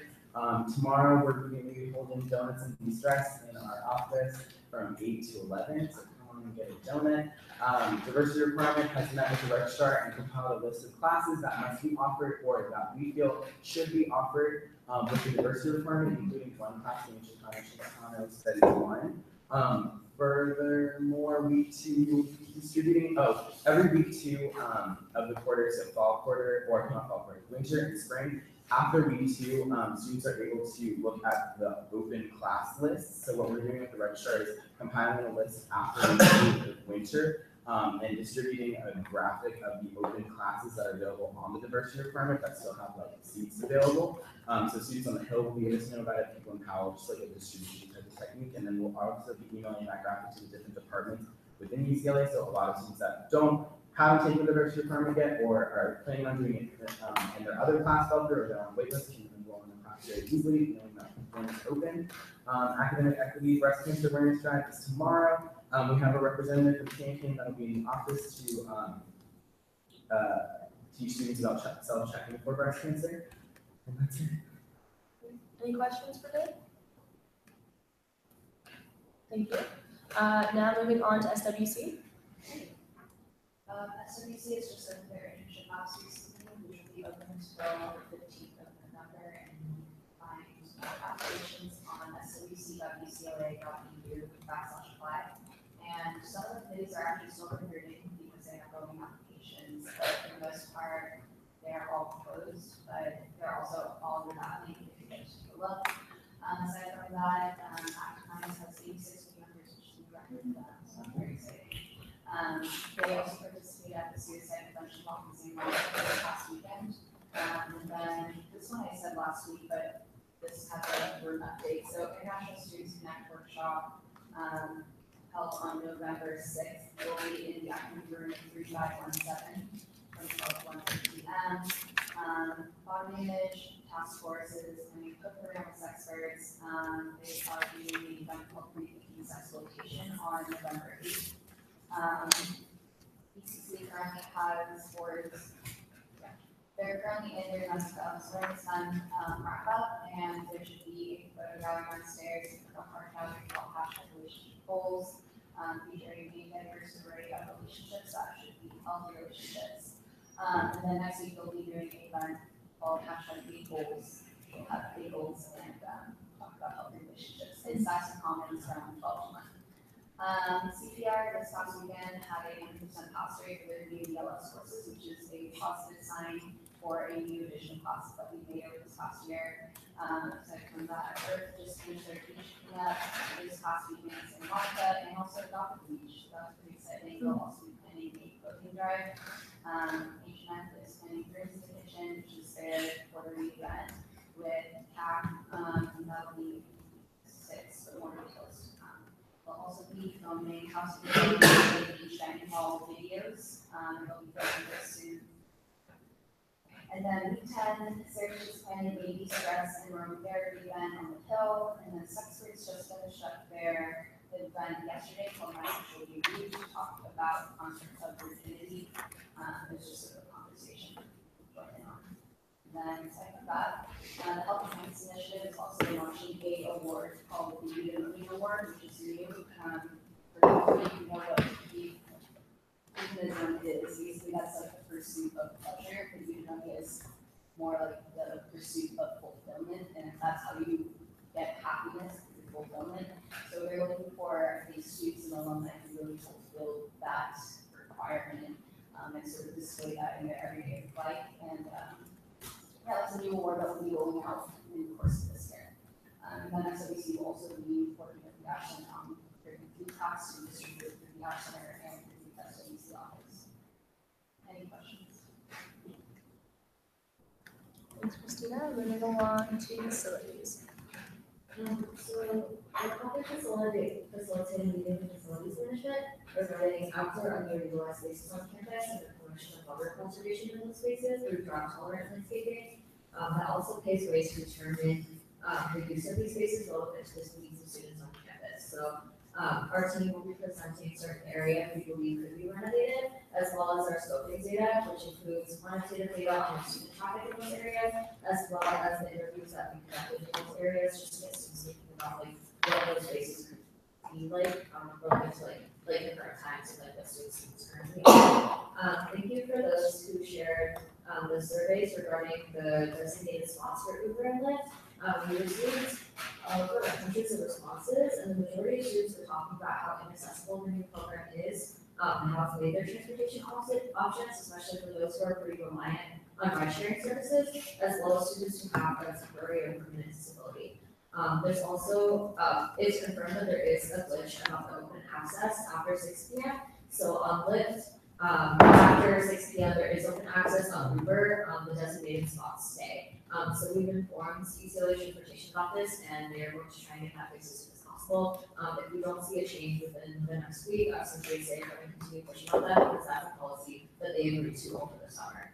And then based on the survey responses that we received, we're also going to be presenting that data to continue monitoring the policy to ensure that it's the new policy still is accessible for students who are using ride-sharing options. Lastly, our first event in the No Lights AP series is coming up within the next couple of weeks. So this is a bystander intervention seminar to help inform students on how to respond to cases of discrimination-based violence. So we're going to be co-programming with SOMHON, as well as APC, the Education Pacific Coalition, as well as residential at the events. Thank you. Any questions? So I know that I think my parking advocacy task force co-chairs were like in contact with you about this. So they already have like access to the results, because I think that's definitely something that they should share at their next meeting with transportation services. Yeah, definitely. So I know GSA has a meeting planned with UCLA Transportation, and then they invited us to it as well. So I can also extend the invitation to the advocacy task force, and we can all present the data. Awesome. Any questions? Thank you, Zara. Moving on to FSC. Okay, awesome. So first we have our first video under my Keys to Personal Finance platform coming out next week. So hopefully that's a nice little break from studying for midterms, and you guys can check it out. Second, we're planning our first interview prep workshop on November 30th, which is right at the start of week 9. More to come on that in coming weeks. Third, my office is going to be applying to the Academic Success Referendum Fund, ASRF, in the coming week to expand the ad clicker loan library of how, just going off of some of the stuff I shared a couple weeks ago about how quickly that loan library ran out of ad clickers. And lastly, as a part of my Bruins for Affordability platform, the student advocates in my office joined my co-directors of affordability on Friday at CalPERS Grace Health and Pell event, where they collected photo petitions to lobby Senator Dianne Feinstein in favor of defending the Pell Grant. Any questions for Aaron? So the academic success referendum can't fund your charges, but if you have an event, we can fund your event and your program, but we can't specifically give you money for charges. It's for that, but yeah, okay, we need to. If you want to meet and like talk about Yeah. it and get funding in different areas, like I can. Okay. But like, I can't like. Yeah. Okay, interesting. That's You what we can used meet with my last. secretary of finance, and then we can like figure it out, but like, I know that fund is specifically for so like. You may also want to look into going to the ASUCLA Services Committee and seeing if they're interested in allocating some funding to having that be an ASUCLA program as well. Any other questions? Thank you, Aaron. Moving on to Gen Rep 2. So we finished interviewing all the general members applicants last week, and we had more members joining the office, and we decided everything by last Friday, and all the all the positions for the applicants. And currently we are currently planning the event for International Week, and the International Development Team is meeting with the Design Center.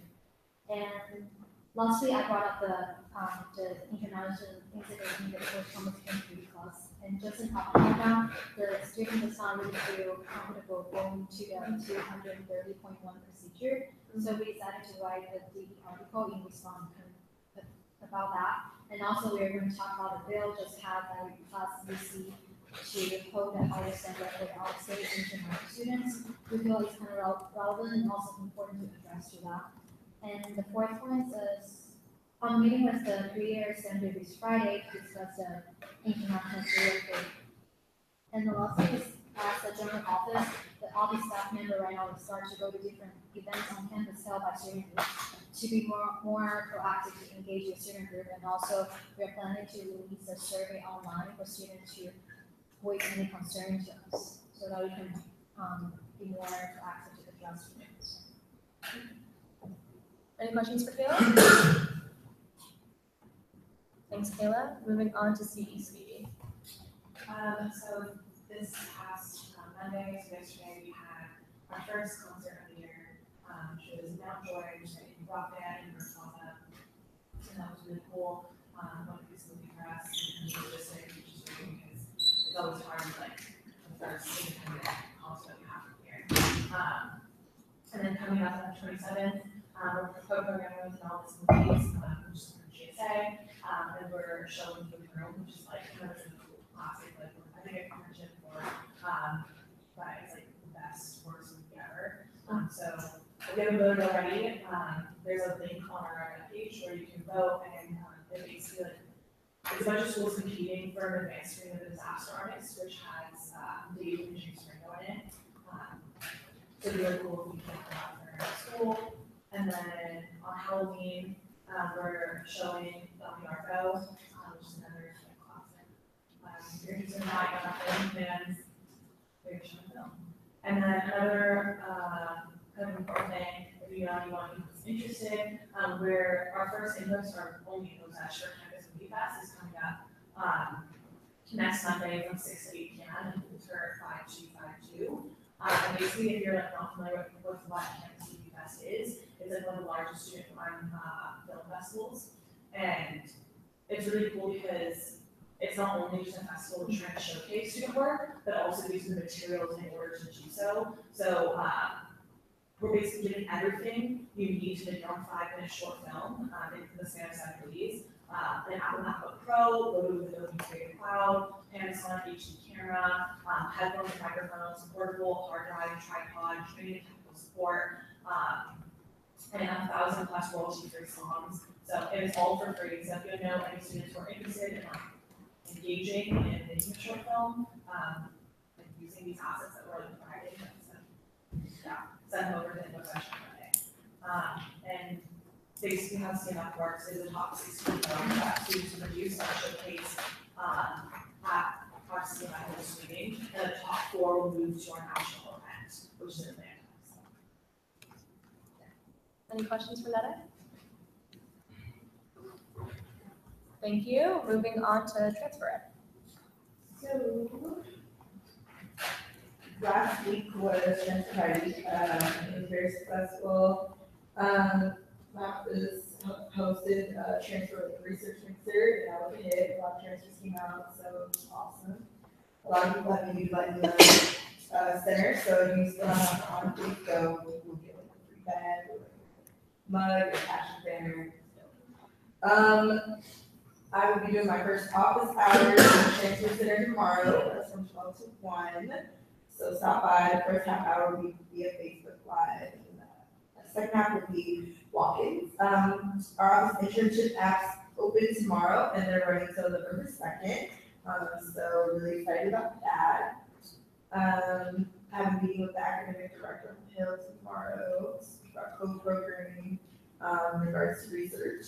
And then my office will be blasting more research opportunities as the apps are open. Follow up and like our IG and Facebook pages. Any questions for Scott? Thank you. Moving on to our admin reps. Anything to share with us today? Maybe we'll just move around the table. No, but I would like to remind everyone you were given a nameplate to bring to council so that if there are people in the room observing, they can recognize who is who. So for the future, please try to make an effort to bring the name tags. And thank you, Erin. No problem. Clearly, she's speaking for some of us. This is the only meeting I have. A few announcements. The new makerspace in Weaver Hall is opening up this Thursday. They're having an open house, I think 3 to 5 on Thursday. So kind of neat to see all the tools and machines and stuff you can do stuff with. So feel free to stop by and see the demonstrations. And there was a comment about emergency rooms. So UCLA has had emergency rooms for many years. They've just started automating their reports so that duty staff know what spaces are available. When there's an incident in the middle of the night, if there's a need to move somebody temporarily. We have approximately 34 spaces at any one time. Part of that is we take advantage of things like a pitch or Saxon and put 4 beds in each of the 2 bedrooms and 4 beds in that living room. So it's not a place where you go to study, but it's kind of a temporary emergency accommodation. And so that has been working relatively well. It also helps us mitigate and manage headlines. James, what around? Do you have anything else to share? No, you're good. So the only announcement I have is the alumni mentorship program. So the deadline to select a mentor was yesterday, but I think there are still alumni who have like more help on their profile. And so if you want to do that, probably by the end of the week, probably will be like the best for you guys to do that, or for you all to do that. Yeah, that's really it. So you've seen the beginnings of, and you're going to start to see a bunch of construction as it unfolds on the first floor dining room over in Akron. It's the beginning of the sort of demolition and getting ready to put in a new floor and new furniture and a lot more electrical outlets so that as you're sitting there, you can plug in and charge up. And it will hopefully be more conducive to after-hours studying when you're not even necessarily eating lunch, but that it's, kind of fulfills a nice secondary study location. So that's, there's no good time to do a big project on that floor because it's busy all the time. So we're just kind of starting. We're going to do some demo. They're putting into the electrical. So it's going to be going on all four. Just at the beginning. Jessica. Just one announcement. I sent an email with the new password request form for the computer lab in 314. So if you can all share that with anybody in your office that needs computer access, they need to fill out that form to get a password for their account, and they send it to Chi, who sets them up with the account. And they'll also need access to the room on their Bruin card. So if you have any staff that needs access that doesn't currently have access, just remind them that they need to fill out the request form. You need to sign off on it, and then they need to fill out the password request form to send to Chi. And if any of you ever have any questions about your account or need help accessing it, definitely reach out to Chi. He's really helpful. And he's gonna also, over the next week or so, kind of try to clean up some of the old accounts that are still open. So hopefully that doesn't affect any of you if you've recently signed up for an account or if you have a continuing account, but just be aware that if all of a sudden you can't access it, just reach out to him because it might just be that he mistakenly closed out your account. So. Do we have to message him as he's gone up cleaning up the old accounts? Do we have to message him to like do the same for the in-office computers? I don't believe he manages your in-office computers, but if you need help with your in-office computers, you can definitely reach out to him because he's pretty good with the technical skills, so he can try to help you figure it out if you can. Just two quick updates before we move on. Regarding office space, let's all please be respectful and not give access to students who are not in your office to other offices. I know this was an issue in the past. I think it's a show of good faith to not do so. Also, Anuba has asked that we please send our officer reports to her tonight, given that she's also not here, and let's try to make that part of our practice moving forward. So time check for everyone, it is 8:39. We're gonna move forward with funding allocations for tonight, beginning with contingency. Sure. Last week there were a total of 12 applications, with 10 from student office and 2 from USAC offices. Total requested was 12,837.75 cents, and the total recommendations from FICOM was 4,876. Hopefully everyone had the opportunity to look at those allocations online. If you haven't, they're up on the screen. Are there any questions regarding this allocation?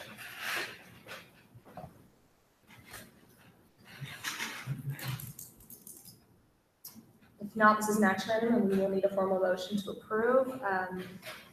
Sure, Aaron. Our motion to approve $4,876 as a contingency fund allocation. So just specify USAC and non-USAC. USAC and non-USAC offices. Great. There's a motion on the table. Is there a second? See Kayla's hand. Sorry about that. Those who also put their hands up. All in favor? 1, 2, 3, 4, 5, 6, 7, 8, 9, 10, 11, 12. All opposed? All abstaining? So by a vote of 12 to 0 to 1, this funding allocation is approved. Moving along to the Student Wellness Programming Fund. Stricken, sorry, I apologize for here. Moving along to soup. Huh? I think it's Just It's clarification, it should be BOD. BOD. Yeah. Okay.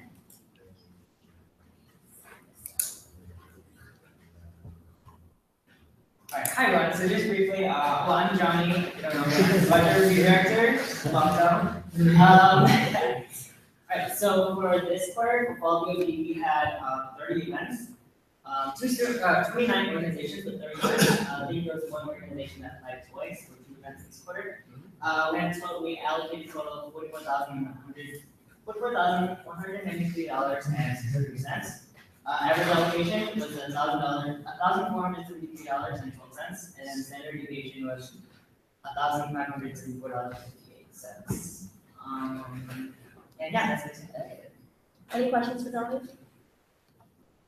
Just so everyone knows as well, we have the opportunity to sit in on those meetings. Our budget review committee does that. If you are on the budget review committee and aren't able to make it yourself, you can send a proxy. We're going to be changing who's on that committee every quarter, so everyone has the opportunity to be part of that conversation as well.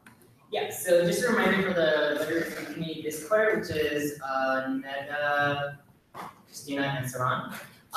So the last hearings for this quarter is BOD hearings for winter quarter, winter BOD, and that will fall on week 8. It will be the week after Thanksgiving. So when we come back from Thanksgiving, that's going to be the week where we start hearings. Just to put that on the calendar, and then I'll send emails on like how to sign up. And when Ariel says proxy, that basically just means if you can't make it, you can send anyone from your office, anyone affiliated with your office, to be there in place of you. So hopefully that should make your office represented at the panels. And yeah, that's it. questions? Now, this is an action item and we will need a formal motion to approve the allocation. Please specify what the amount is in your motion.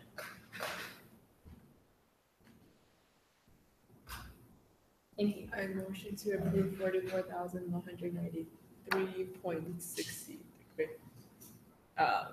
to BOD. The BOD allocation. Great. Is there a second?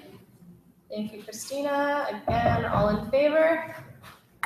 1, 2, 3, 4, 5, 6, 7, 8, 9, 10, 11, 12, 13. Seeing as all council members vote affirmatively, this motion passes by a vote of 13 to 0 to 0, and the allocation is approved. Thank you for coming, John, and we'll see you later. ARC allocation? Sorry.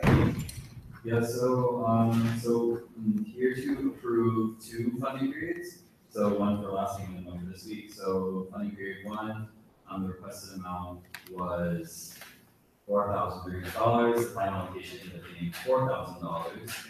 And then for funding period 2, the requested total amount was $21,699.71. The final allocation was $10,346.19. Can you just repeat that one more time? Sorry, I catch that. What was the second allocation? The final allocation? Yeah. It was $10,346.19. I just want to confirm that the allocation we're approving from last week isn't a retroactive allocation. Just because we can't technically approve funding that's already retroactively. Am I correct? Yes. I don't believe any funds retroactively fund. Yeah, that means if the event happened already and they applied for funds. So have those events already happened? I am pretty sure this, events were followed in suite 1 through 5, and it's original body meeting. It doesn't say the specific date, so would you like me to get those in? If you can, that would be awesome, just because we can't retroactively approve funding. Maybe we can do the second allocation first until we hear from Brian, and then whenever you come back, we can come back to that item on the agenda. So there is a allocation on the table for $10,346.19 for the second funding period for ARC. Is there a motion on the table? Justin?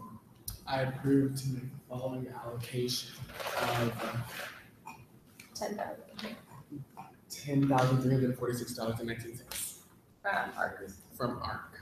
Great. Is there a second? I see Zara's hand. All in favor? 1, 2, 3, 4, 5, 6, 7. Malik, is your hand up? 8, 9, 10, 11, 12, 13. This motion passes by a vote of 13 to 0 to 0 on the funding. Allocation has been approved. Malik, as soon as you figure that out, let us know. We can come back to it. For the sake of time, we're going to move forward with old business. Time check for everyone is 8:46.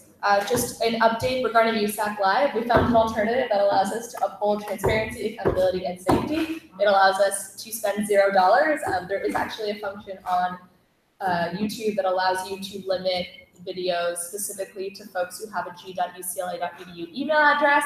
Hallelujah.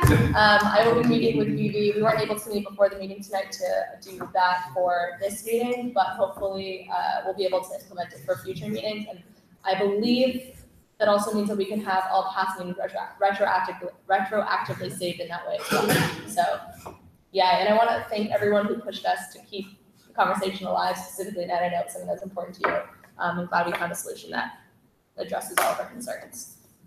Moving along to new business with the bylaw change for the OSAC appointment. Coming from Zara.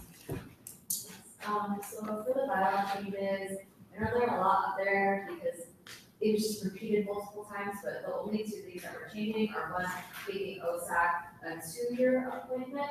So there are no off years where there's no 1 year with an OSAC chair, 1 year without an OSAC chair. And then second, switching the appointment from the president's office to so the facilities commission would appoint the OSAC chair, but then the OSAC chair would still create a committee that is outside of the commission, but reports back to USAC. Great. So I also do want to thank Div for bringing it to our attention. Our bylaws do mandate that that any bylaw change has to be shared a week in advance of the change. So we actually wouldn't have even been able to approve it last week, so this is great that we are fulfilling our bylaws. My only question with regard to extending the 2-year appointment is the stipend associated with it. I know that we had a conversation at the beginning of this year regarding our budget and the stipend associated with that particular position because it is stipended. I don't remember right off the top of my head if we decided that that stipend would just be doubled for the 2 years that it served, or if we were gonna spread it out across the 2 years. That might be something worth clarifying, especially moving forward, if we do choose to extend this to a 2-year period. So if you could, maybe we can make this approval contingent upon you providing some sort of update in the next week or so regarding how the budgeting is going to be done with regard to the stipend. Okay, is there anything, I don't think there was anything in the bylaws regarding the stipend, right? So that would be like an added addition. Yeah, it would have, so I don't say this to stall this bylaw change. I do think it's important for us to know with regard to the budgeting for future years, how this is going to change our budget. So if you could do that, that would be awesome.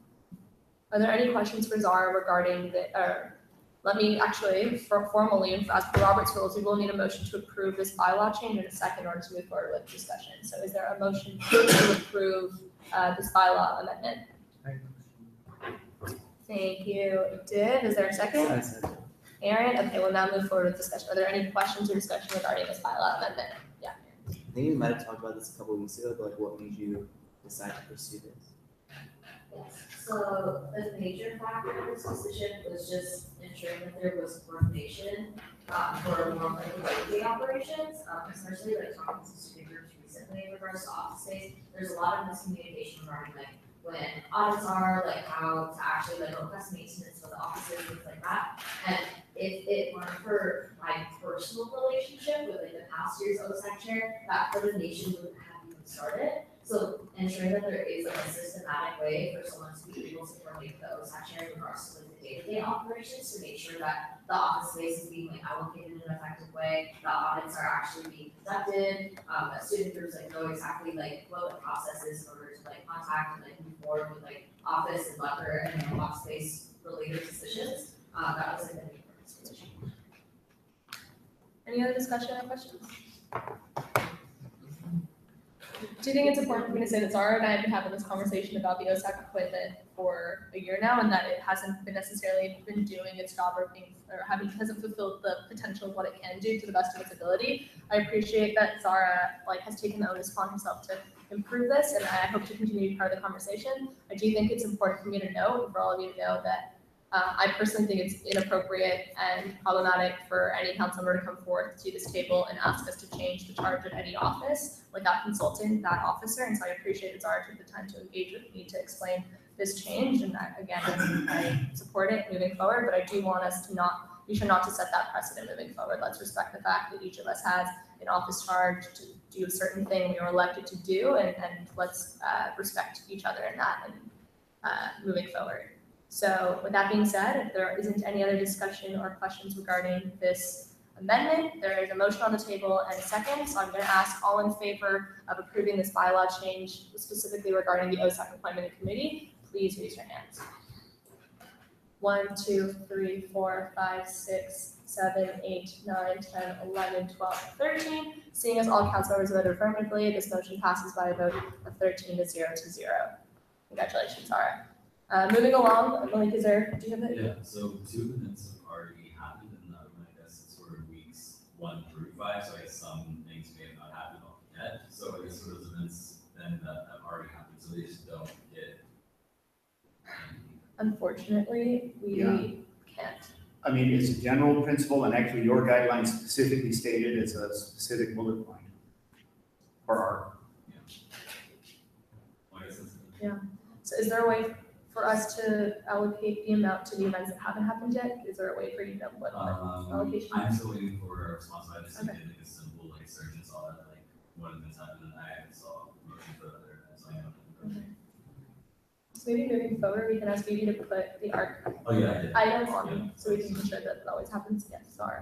One question, because I know a lot of different funds, so retroactive funds, so is it at the point where there is like, and when like they apply, or is it when the application is approved? with the retroactive. What do you mean? Oh, So no allocation can be voted upon for an event that's already happened. So they need to apply far enough in advance that they have time to go through the entire approval process, including coming forward to a vote, and be informed of their allocation before the event happens, because students putting on events cannot incur an expense that they don't already have the funding to pay for. So it's bad practice to spend money that you're hoping someone else will later provide. That's the general premise behind it. There isn't some institutional office that if you don't grant the funds, will come through and cover those gaps. So it's across all funding sources that you can't make a commitment of funding for an event that happened before you take your vote to fund. okay, so even if a student group applies for funding and then the event occurs, if that approval of funding happens after the event? Then they can't be approved. Even if it's, if the application is initiated and then it happens within the process of being approved, it still can't. It has to be completely approved and It just requires a little bit more planning on the part of the structure. Just for the sake of time, I'm gonna move us along, to our next item. So the language for the bylaw changes that I want to propose next week, has been sent out to you all. Basically, just in recognition of the fact that sexual violence, sexual harassment is an issue on all college campuses, in recognition of the fact that it's been legitimized by our president, and in recognition of the fact that we are all responsible employees as USAC council members, I'm going to ask that we mandate for future councils that they undergo Title IX training, which includes education regarding sexual violence, sexual harassment policy, the resource, confidential and non-confidential resources available on campus, and just the implications of being a responsible employee by week 3 of fall quarter every year. So if anyone has any questions regarding that, just for the sake of time, I'm going to ask you to field those questions to me so that we can take a vote next week. Yeah. So if you already completed it, you're done. It's just a recommend, like if there's, so future councils can choose to do that together, they can choose to do that on their own, there's flexibility in that. And then we allow, we'll recommend that we allow till week 3 in recognition of busy schedules. But if any council member choose to organize that for the entire council like we did through our retreat, that's an option. And if anyone can't be it, they can do it on their own. And it's a change that also has received support from the Burn Consent Coalition and the Title IX office. And they're committed to helping us do that. So if anyone has any questions regarding that, please let me know. Moving along, as per our update from Dr. Gallo last week, the vote that we took to amend the election code is in fact not valid in that it didn't receive the adequate number of votes, which would have been 10, and that if we required 2/3 vote of the entire council, the language of this particular item is incorrect. I'm going to ask tonight, and I'm going to formally make a motion myself to amend our minutes to reflect that while that vote was taken, it was not implemented because it did not receive an adequate number of notes, just to ensure that our minutes reflect what did happen that night. So are there any, or I should motion first before moving to discussion. So I would like to move that we update our minutes from October 13th to reflect the fact that while a vote was taken to amend the USAC election code, that vote did not result in any actual changes to the code because it did not receive the adequate number of votes to constitute a change. I want a second. Okay. Yes, it should have been. It's not an action. So Phoebe, is there a reason why the asterisk isn't there? Wait, I didn't know that it's an action item. Sorry, you didn't put the action in the email you sent to me. Okay. Yeah. So if you want put it to on like other things. wait, we can wait another Sure, week. I'll let you all know. I'm going to propose it again next week because I think it is extremely important that we are transparent with our constituency. The vote was taken, it did not result in a change, and we should be ready to admit to that. I do also want to own the fact that I did write that op-ed. I was very transparent with you all. I do think there are issues regarding legitimacy of that change. It was also found to be discriminatory, and I want us to think more about that moving forward, and how our actions are going to affect this campus and students' rights moving forward. Yeah. So Chloe's hand and to do. So just a question on the Daily Bruin op-ed, since I know that you had had a call to the council to nullify the vote, and I'm just wondering what your interpretation of that would be. So my original ask was going to be nullified before I knew that it didn't receive the adequate number of votes, and so I have no political ploy in this. It's really just a recognition of the fact that our minutes should reflect what did happen. So that's why I wanted to change the language of that. It's not a nullification; it's just a changing of our minutes to update them. Yeah, Tiff. Also with the, it being next week, also just in all transparency as well, there's a CRC meeting this Friday where we'll be discussing just shall and changing it to may if the committee decides to do that, and also defining 2/3 of voting members within the election code. With also like the change, because it isn't a nullification, it's just a change in the minutes. We can also re-present a new idea of what we want to see with the election code. So I do invite everyone to come and be a part of that discussion. Obviously, it's the 4 people that Ariel appointed that will be like heading that discussion, but you all can be a part of it and have questions that'll be like relevant on council. So for next week, but yeah, Justin. I would just want to add that I definitely want to encourage all 14 of us to be good stewards of the bylaws and what they do say, because we were all well aware that that election or that vote wasn't supposed to take place, but yet we still had people take a vote on it, and it was clear that it was supposed to take a vote. The election code, people wouldn't have come for no reason if that was the case. So I do appreciate the one that didn't, that chose to abstain, didn't participate in the group thing, but just going forward, there's reasons why we have bylaws, and there's reasons of what they say. So just in recognition of the time that it's 9 p.m., we're gonna have a conversation about those changes next week, if they are proposed, when they are proposed. So for that reason, I'm gonna ask that we pause the conversation here and wait until next week if we choose to relitigate. I just think it's 9 p.m. and we're gonna relitigate the whole conversation next week.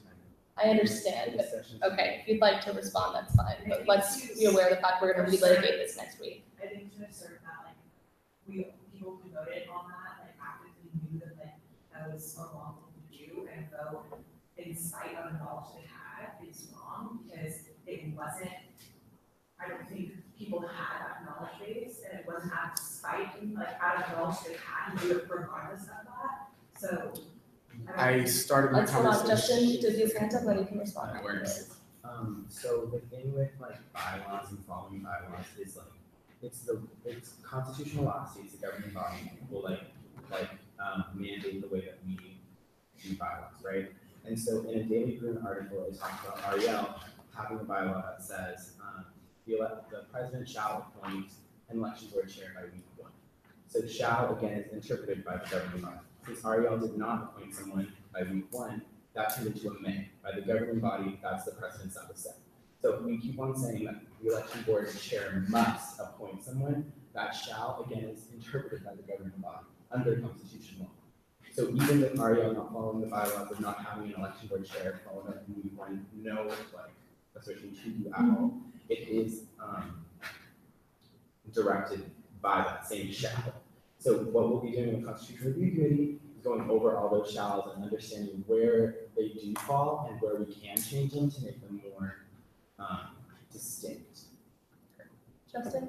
I completely, like, there was a lot of gray area there, like with the shall and all that stuff, the having the appointment, but once again, if there isn't a gray area, why are we taking a vote on it if we don't have the proper knowledge? I think the right thing to have done would be to abstain, and I started off the conversation by reading, I think it was ECO 13.1, and then we had testimony from our advisors. So I still don't understand why the vote took place. I had the knowledge that it should have taken place, so I'm not sure why that wasn't dispersed to everyone else. So, I voted against. Let's respect the fact that there are folks who are raising their hands and have asked to speak. Justin, thank you. Dr. Geller? I could have, but I didn't. Dr. Geller?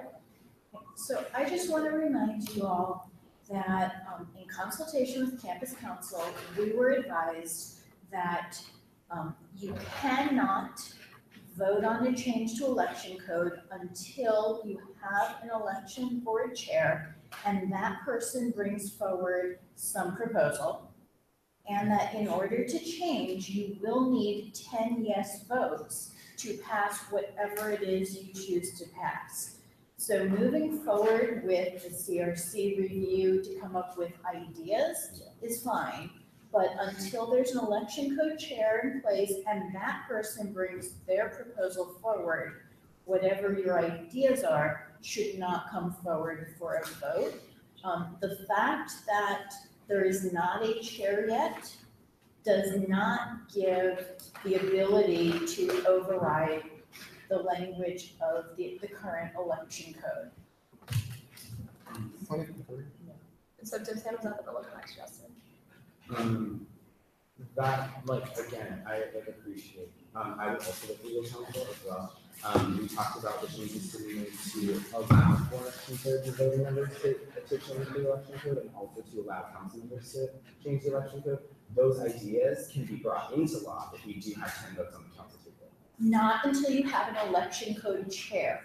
Then they can, absolutely. Yeah, even once those are though, we would be able to supersede the election board chair. Not supersede. The chair We can brings bring- forward a proposal, you can amend the proposal and substitute what you as a body wish to see in it. So it's not that you can supersede theirs, it's that you can amend it and then you vote on the amended proposal that reflects what you as a council wish to see. So once they bring something forward, anything forward, you can then use your process to amend that, turn it into whatever you would like to see. If that's changing the word shall, if that's changing the requirement, but the vote you take will be based on what's in it before the vote. And so it will take 10 yeses to pass whatever your changes are. Unless we change them So- from voting members. No, that's what Dr. Geller's saying, that part of the bylaw of the election code that specifies that 2/3 of USAC has to vote affirmatively is part of the election code. We can't change that without election board present. So no, we can't take a vote on that until election board It chair. will take 10 yeses to change that. So- If you get the 10 yeses on the change of that, thereafter, it could be a different threshold to pass future changes.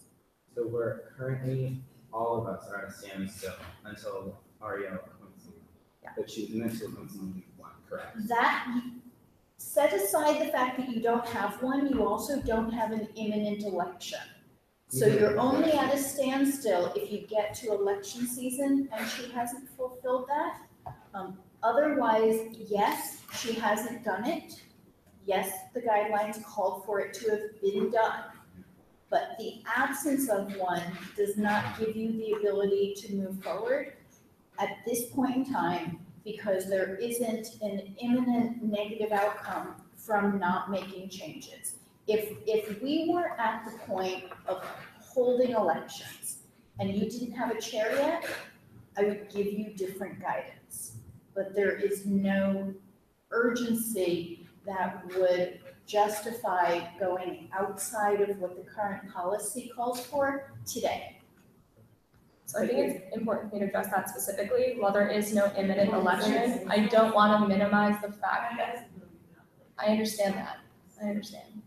Okay, would you like to speak first, please? Yes. So I want to basically address the good side, so the election chair would have to come and make a proposal, and then we would take a vote on, or edit a proposal essentially to reflect what we feel is correct. But we cannot independently as a council or a council member make proposals to amend the election code. Is that correct? You cannot initiate the change.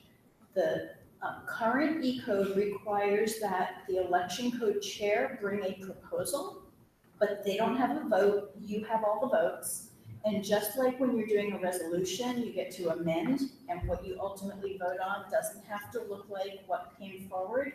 You will have that same opportunity so that whatever they bring forward, you'll have the ability to edit, amend, and then vote on.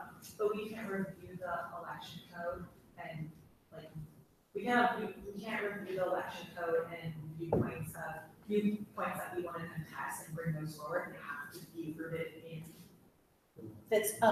That's halfway correct. You can review it and start to identify those things you want to come forward. But you have to wait for the chair to bring something forward before you can put those into it and take a vote. So Justin and then Deb. This is my last one, so I don't want to belabor the moment already, more than I have. So it's my understanding that just because it says election board shall bring an amendment, that CRC even can go back to the bylaws and recommend a recommendation for council. By the governing body.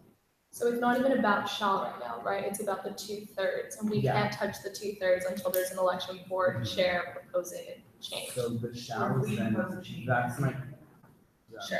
That's my question with the shall and the may and must, right? Like,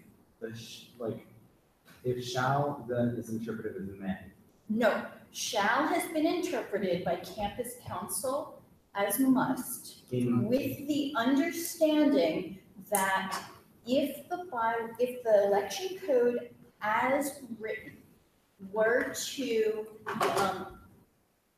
present a struggling for the right word, I say burden, but not burden, an obstacle to having an effective election, an election code were upon us, or election season, and you didn't have a chair bring anything forward, then it might be reasonable to set aside that requirement that they bring something forward so that there can still be an action. But with no urgency because there's no election and there's so much time before whatever you implement will have any impact. At the moment, the interpretation by council that shall is to be interpreted as must and therefore may only be brought forward by the chair is being interpreted as barring a vote on a change until there is a chair and the chair brings something forward. What does shall mean with shall implemented by week 1? Like, does that get interpreted by must? Because again, with constitutional. It does, you're absolutely right. So then it's a violation of the bylaws. It is a violation of the bylaws. It is not one that triggers the ability for some other process to appoint. So it's a recognition that there was a violation of that section of the bylaws, absolutely. It's not a triggering of some other body appointing the chair. So it's saying, yes, there was a failure, and now it's time to remedy that by making an appointment. And then moving forward from there, consistent with the documents. If I can address that point specifically, while there is no imminent election, I hope there won't be because that means that one of us will be around this table. I do take very seriously this recommendation of 1 week. I personally think week 1 is an arbitrary date, but regardless of that, I am working as hard as I can to get a qualified candidate to do so. As we all know, the election board chair has the capacity to find campus climate for the next year and years to come. That's not a responsibility I take lightly. We are trying to vet every candidate to the best of our ability, and if me taking on the onus of violating the bylaws, and you all know I take the bylaws very seriously, is what I'm going to do in order to ensure that the best person is put forward. Fault me for that because I'm not going to put forward someone I don't think can hold up the integrity of the position. With that being said, hopefully we can move forward from this. Malik, was there any update on that specific funding allocation? Okay. Just a point of inquiry for the administrators. I know with contingency, if the council isn't able to convene in order to make an allocation, Vivi and I have the power or the delegated power to approve that allocation to the FICOM chair. Does the same thing stand with funding bodies like ARC? I would need to, myself, I would need to look into something to find that out. Aside from, you may have some other interpretation of that. I actually don't even recall if ARC is an action or a consent item. I believe it's a consent item, and that being the case, I think you could take a consent vote to empower them to grant the allocation contingent upon confirming the events haven't occurred. Okay, great. So, like, maybe do you want to look into whether that's a consent or action item and propose whatever mechanism you see fit moving forward? And so that being said, is that like, is a consent item something that can be sent via email in case it's like fast? Or that needs to be So you could vote, the council could vote now, but the motion, instead of being to approve the allocation to that particular organization in that amount, the motion would be to authorize you to grant up to that amount you were recommending to that organization contingent upon confirmation, you're obtaining confirmation that the event you're funding has not yet occurred.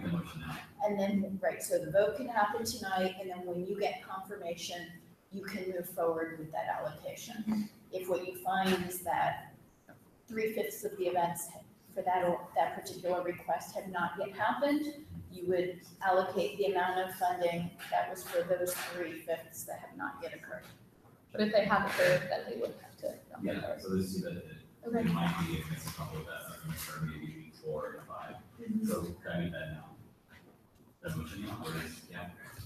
So I move to approve an allocation of $4,000 for the funding period, the first funding period, fall, contingent upon that those events have not happened yet, or that So the motion's on the table here. Saran, second. All in favor? 1, 2, 3, 4, 5, 6, 7, 8, 9, 10, 11, 12, 13, by a vote of 13 to 0 to 0. That allocation has been approved contingent upon whether or not those events have taken place yet. Luke, if you could update us as soon as you know, that would be great. So moving along, we are at announcements. Are there any announcements today? Yes, yes. Security campus garden sale is in Green Plaza on Thursday. Yes, Nicole. In regards to the town hall that happened yesterday, in terms of like UCLA and proceeding to possibly like fire like workers working in the ballet, they are having a march and a rally tomorrow outside of Murphy Hall at 3, conveniently at 3. So I would assume that a lot of you are probably out of your classes by then and on campus, and I would encourage everyone to attend because this is an issue that's extremely important that unfortunately I wasn't aware per se until yesterday's town hall, which I really appreciated, like Audrey working in like Divya's office facilitated that is a lot, and I was just amazed by like how like UCLA is so like so insert whatever like negative connotation word you want to put there. But yeah, so I would encourage everyone, highly encouraged to attend the march outside of Murphy Hall tomorrow at 3 p.m. Because we don't just represent like students, but we also represent the entire UCLA community, and we want to be there for ballet workers as well. Nicole, sorry, Kayla, did you do that? So CSSA, Transfer Association.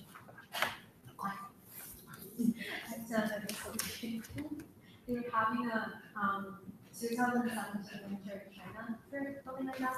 They really want to kind of engage more domestic students, and they actually kind of invite them to fly to China. This is like a program, and if somebody needs the financial aid, they're also able to provide the scholarship and like that. So that there's an info session tomorrow from 5 to 6, and the application deadline is due November 3rd, and all the application details are shared in the general Facebook website, so if you're interested. Any other announcements? Yes, Zara, and then Justin. Sure, there's an announcement, should be inserted here, but for CRC, as we said, this meeting on Friday, but we know that it's really difficult for council members to come out sometimes, especially since like midterms are going to be meetings might not be consistent. But there is a Google Doc with the bylaws of the USAC Google Drive. So if there are any recommendations you'd like to make, that's a really easy way to just like go in and make comments and suggestions, and then just like let us know, because sometimes with like the guideline and bylaw change forms, and those are sometimes really easy things to fill out. So if you just want to make like general like comments on like, hey, this is like a technicality, like this is an issue that we should not be, feel free to like fill out the Google Doc and then you go from that consistently. Thanks. Just to remind CRC when you are meeting, I would maybe, I'm not sure if it's 7 business days or 7 school days or 7 days in general, but keep that in mind when proposing changes to the bylaws. Yes, Justin. There's an awesome event on the Hill today called Haunted Hill. It started at 8, but it doesn't close till 10:30. So if you're free of midterms and you got some time to go out, definitely show out your support for OCHC. Every single year they break a new record of attendance. So I definitely would encourage everyone to go up there. Yeah, Aaron. An announcement from Hillel UCLA about their annual fact finders trip. So the applications are very close to closing, but if you apply by tonight or tomorrow, you should be able to have an interview by Friday, which is the deadline. Basically, it's a fact finding mission to Israel and the Palestinian Authority, sponsored by Hillel at UCLA. Last year, Councilmember Inan Chowdhury went, or General 3. You weren't a councilmember? She is now. She went as well. A couple of council members expressed interest, so that's why I wanted to share with the rest of the council. And if anyone has any questions, you can ask me or ask Ariel. Any other announcements? Great, moving along. Is there a motion to adjourn? Motion to adjourn. At 9:19? Is there a second on the table? All in favor? 1, 2, 3, 4, 5, 6, 7, 8, 9, 10, 11, 12, 13. This motion passes by a vote of 13, 0 to 0. Turn off USAC 5.